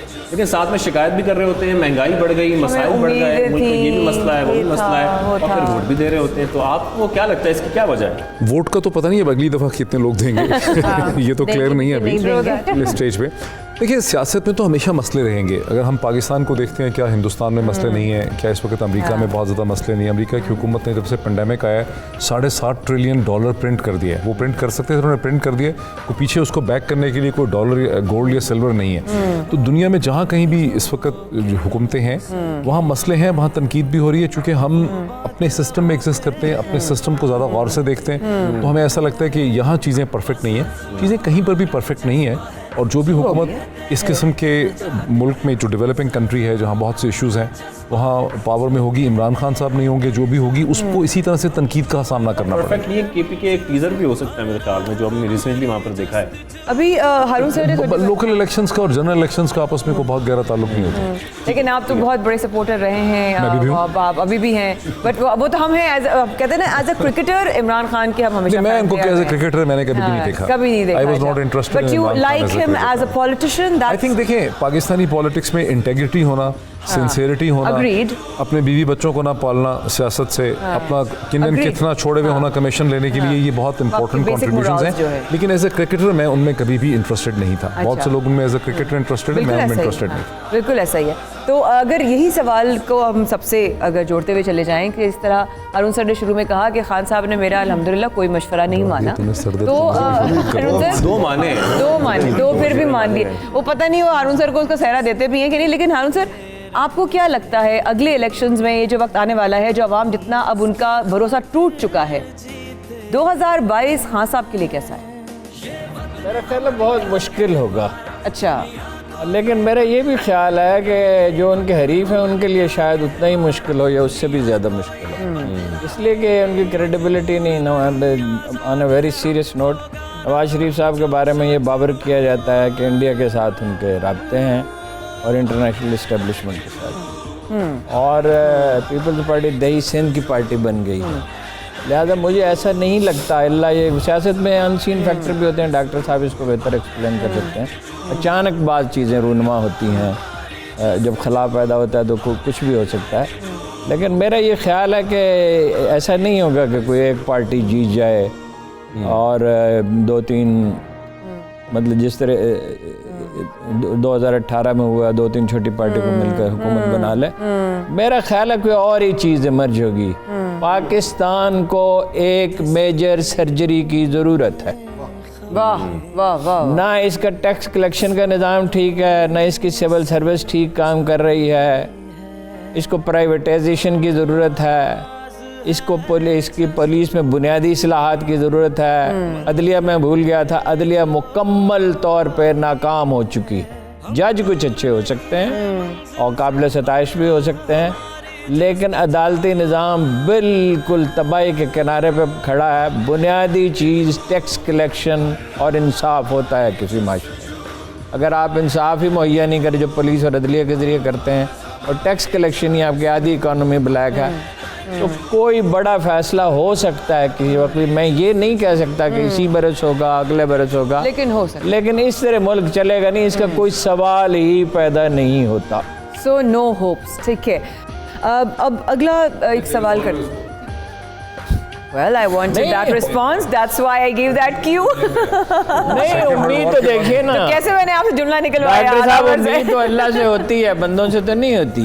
और एक कौम में ज़िंदगी भी है, ऐसा नहीं है। मतलब वो खैराती अदारों में ज़ाहिर होती है, लोग कंट्रीब्यूट बहुत करते हैं, लोग की मदद करते हैं। ज़िंदगी कौम में ज़रूर है, समत नहीं है, डायरेक्शन नहीं है, क्लैरिटी ऑफ थॉट नहीं। शायद हमारी कहीं ना कहीं अपनी खुद की हमें इस्लाह करने की ज़रूरत है।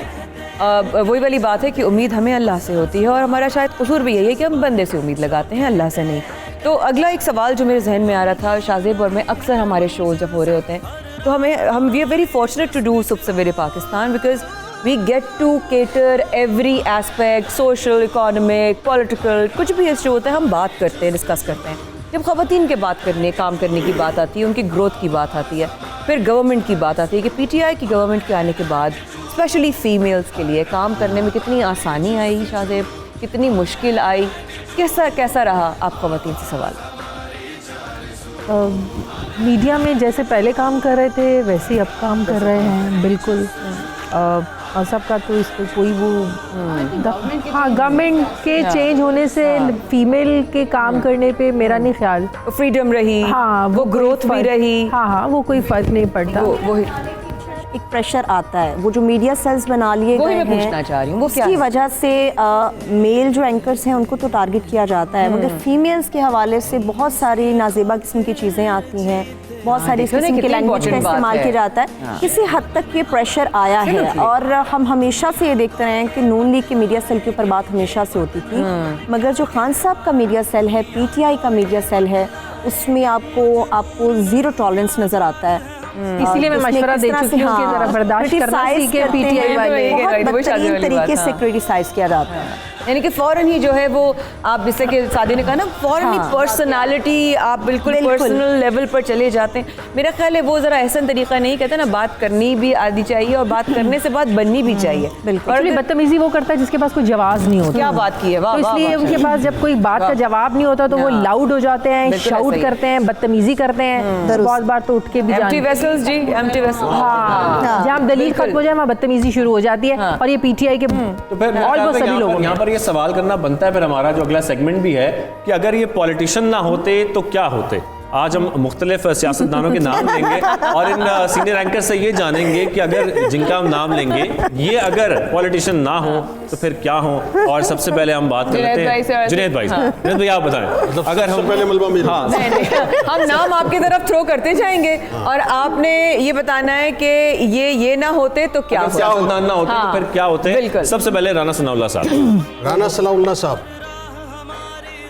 मेरा ख्याल एक अच्छे बदमाश हो, बदमाश और अच्छे, एक अच्छे बदमाश हो। अच्छा असद आपसे पूछती हूँ, शहबाज गिल। शहबाज गिल डॉक्टर साहब आपकी ज़ेर मुस्कुराहट देख ली है मैंने, मैं आ जाऊंगी आपकी तरफ आप गिल की मतलब ज़ेर की जगह आप पेश भी लगा सकते हैं। सियासत से पहले पढ़ाते थे यूनिवर्सिटी में, वकील भी हो सकते थे। अच्छा मैं शहबाज गिल साहब का मेरा ख्याल है कि बड़ी फेवरेट पर्सनालिटी है भाई। उन्होंने बात ऐसी की है कि आपको बताना पड़ेगा। मेरे ख्याल में अगर वो सियासत के अंदर ना होते तो शायद उनकी एक पंसार की दुकान होती। मेरा साथी पंसारी की वो एक पंसारी होते और पॉलिटिशियन क्यों और नहीं पंसारी होते और चूरन सबसे अच्छा। अच्छा सादिया साहिबा, फवाद चौधरी साहब उनके साथ।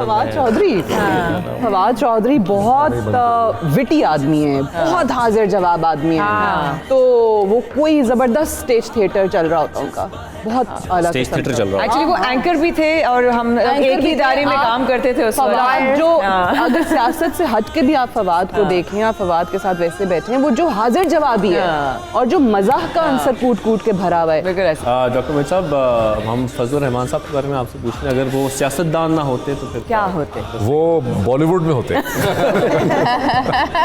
उन्हें होना चाहिए बॉलीवुड में। अच्छा अभी भी चांस है, उम्मीद पे दुनिया कायम है। कामयाब फिल्म। शाजिया साहिबा, काजुल हसन चौहान। काजुल हसन चौहान मास्टर होते, कहीं किसी देहात के स्कूल के मास्टर होते। और मेरी बड़ी फेवरेट पर्सनालिटी है बिकॉज ऑफ उनकी एनर्जी लेवल्स उनके बड़े हाई होते हैं।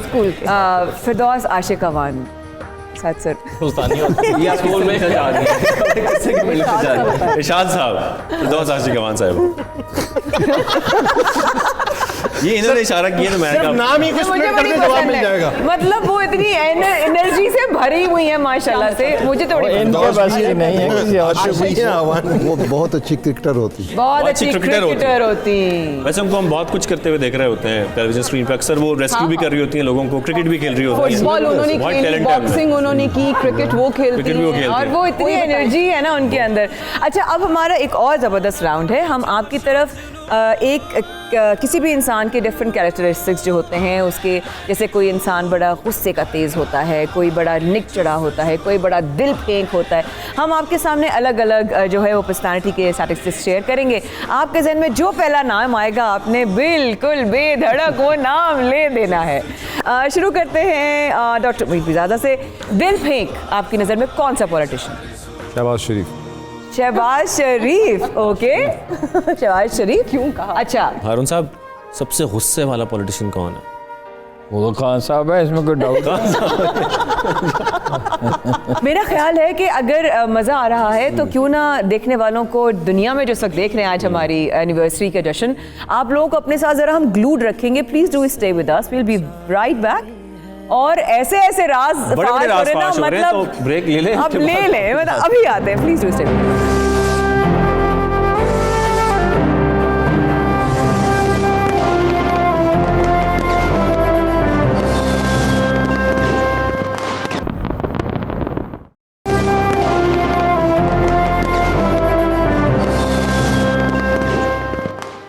एक बार फिर हमारे साथ रहने का बेहद शुक्रिया। आज जो जश्न मना रहे हैं हम तमाम लोगों के साथ, ये तमाम चेहरे हैं, ये तमाम अपने हैं और ये आपके अपने, जिन्होंने आपको और आपने जिनको अपने दिल और ज़िंदगी और अपने लाउंज और अपने ऑफिसेज और अपने हर तरह के पहलू का बहुत अहम हिस्सा बना रखा है। और आज 7वीं जो एनिवर्सरी है 92 न्यूज़ HD की, वो जश्न मनाया जा रहा है और इससे खूबसूरत महफिल मैंने शायद ही कभी देखी हो। तो थैंक यू सो मच इस महफिल को बहुत खूबसूरत बनाने के लिए।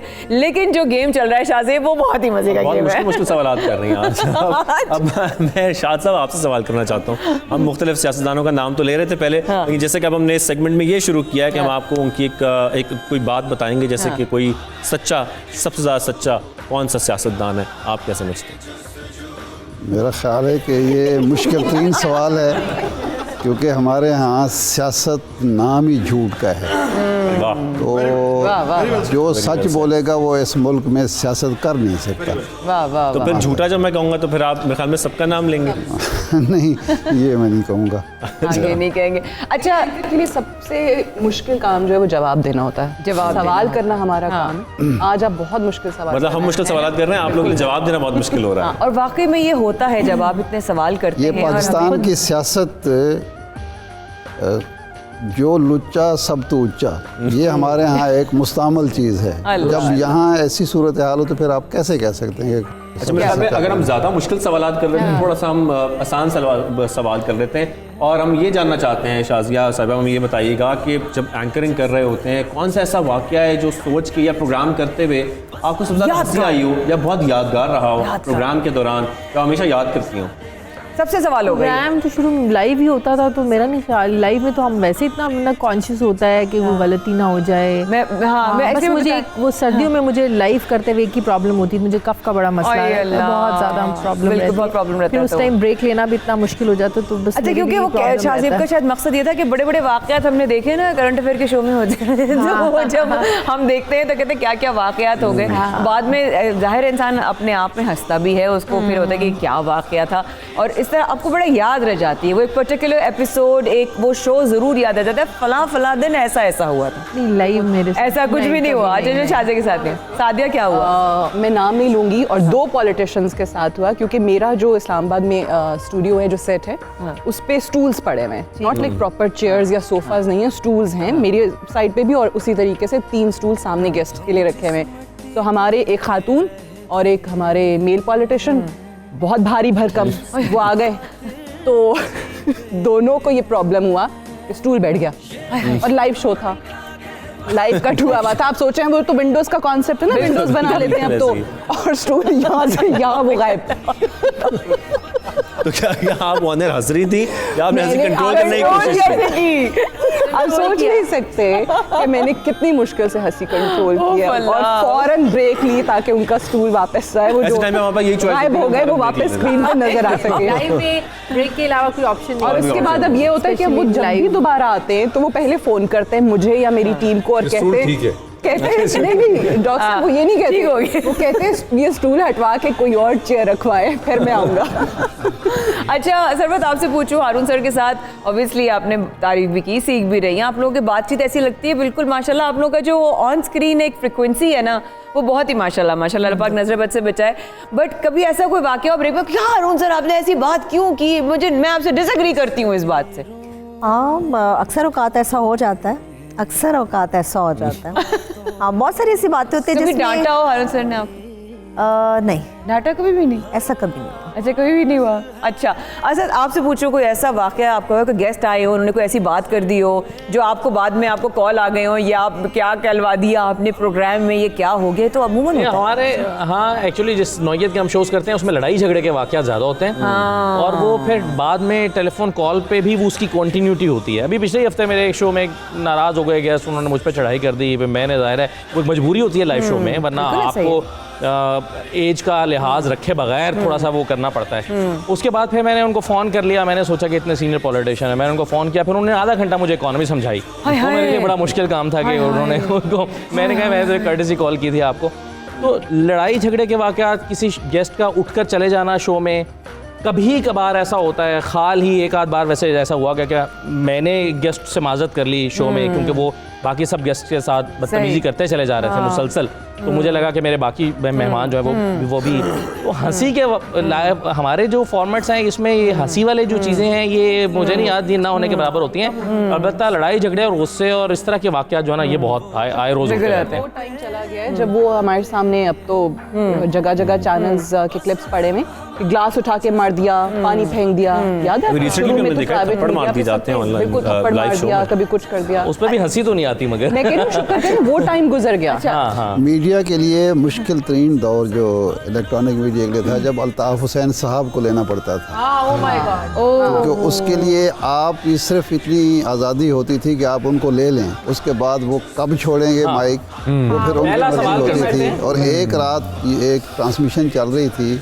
गालिबन धरने के दिनों की, खान साहब का धरना था एक ट्रांसमिशन में, वो रात को 1 बजे तकरीबन फरमाइश आई कि जी अल्ताफ हुसैन साहब को ले लें।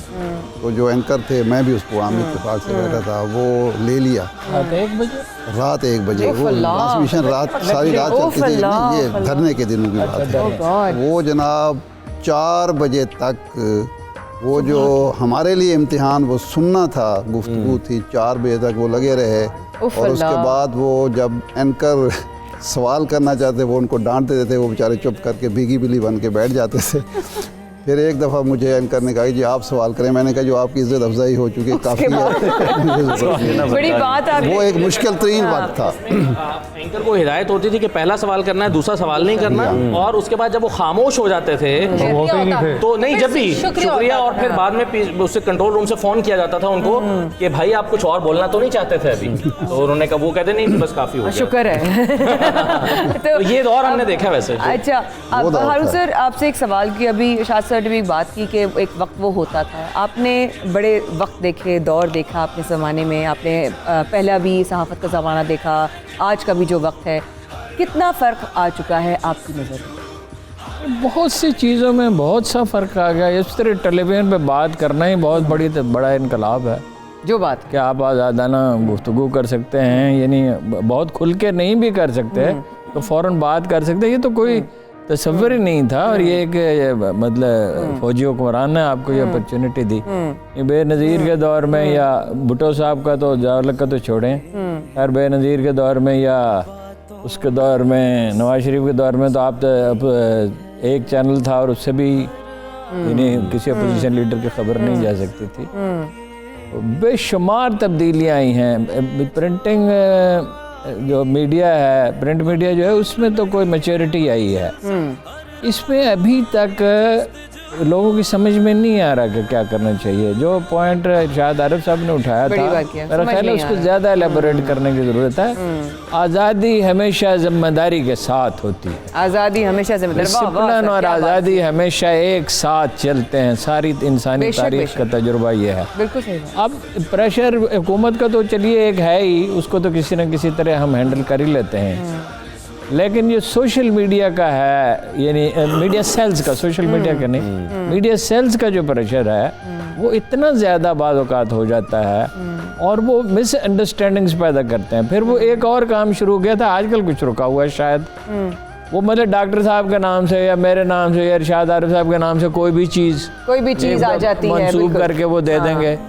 मसलन ये कि वो एक दफ़ा मेरे नाम से उन्होंने इमरान खान के खिलाफ गाली गलौज कई कोई सिलसिला शुरू कर दिया और वो मुझे तो मालूम ही नहीं हुआ, मैं तो ज़्यादा देखता नहीं था, तो मेरे भाई ने कहा कि ये क्या हो रहा है, तो फिर वो मुझे करना पड़ा उसका। अल्लाह कई तरह जब तवील ग़ुलामी के बाद, और ग़ुलामी सिर्फ ये मतलब हुकूमतों का जबर नहीं है, तवील अरसे एक जागीरदाराना निज़ाम है, मलूकियत रही हमेशा, सिखों और मराठों के दौर रहे, खाना जंगियों के ज़माने रहे, गैर मुल्की हुकूमतें रहीं। तो ये जब आज़ादी आती है उसके बाद तवील ग़ुलामी के बाद तो गैर ज़िम्मेदारी बहुत होती है। गैर ज़िम्मेदारी ये इसको आपको सब्र और तहम्मुल के साथ बर्दाश्त करना होगा, सलीकामंदी के साथ, इसके सिवा कोई चारा नहीं है। जज़ाकल्लाह जज़ाकल्लाह।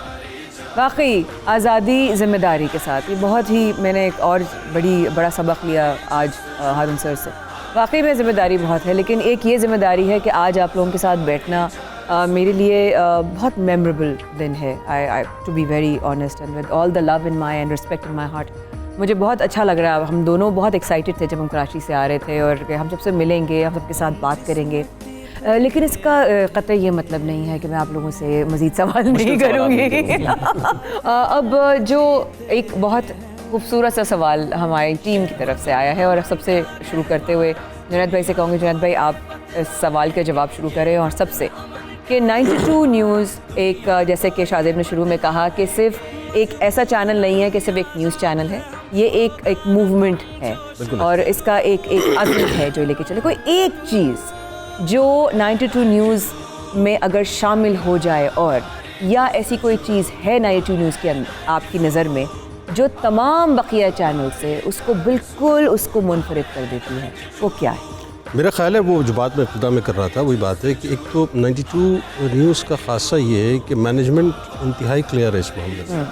आपके विजन में जब क्लैरिटी होती है ना, आपको पता होता है आपका रोड मैप क्या है और आपने जाना कहाँ पर है। दो बातें जो बहुत अहम तरीन हैं और जो समझने की, और मेरा ख्याल है कि इस वक्त जितने भी आप चैनल्स जो top of the line channels आप देखते हैं, जब आपको लगता है कहीं ना कहीं किसी न किसी जगह जो है पॉलिटिकल टिल्ड होता है, कहीं ना कहीं रिलीजियस टिल्ड होता है, कहीं ना कहीं जो है बाइसनेस मौजूद होती है, कहीं ना कहीं जो है वो कलम उठा के लिखते हैं, कहीं ना कहीं कलम दबा के लिखते हैं। क्या बात है?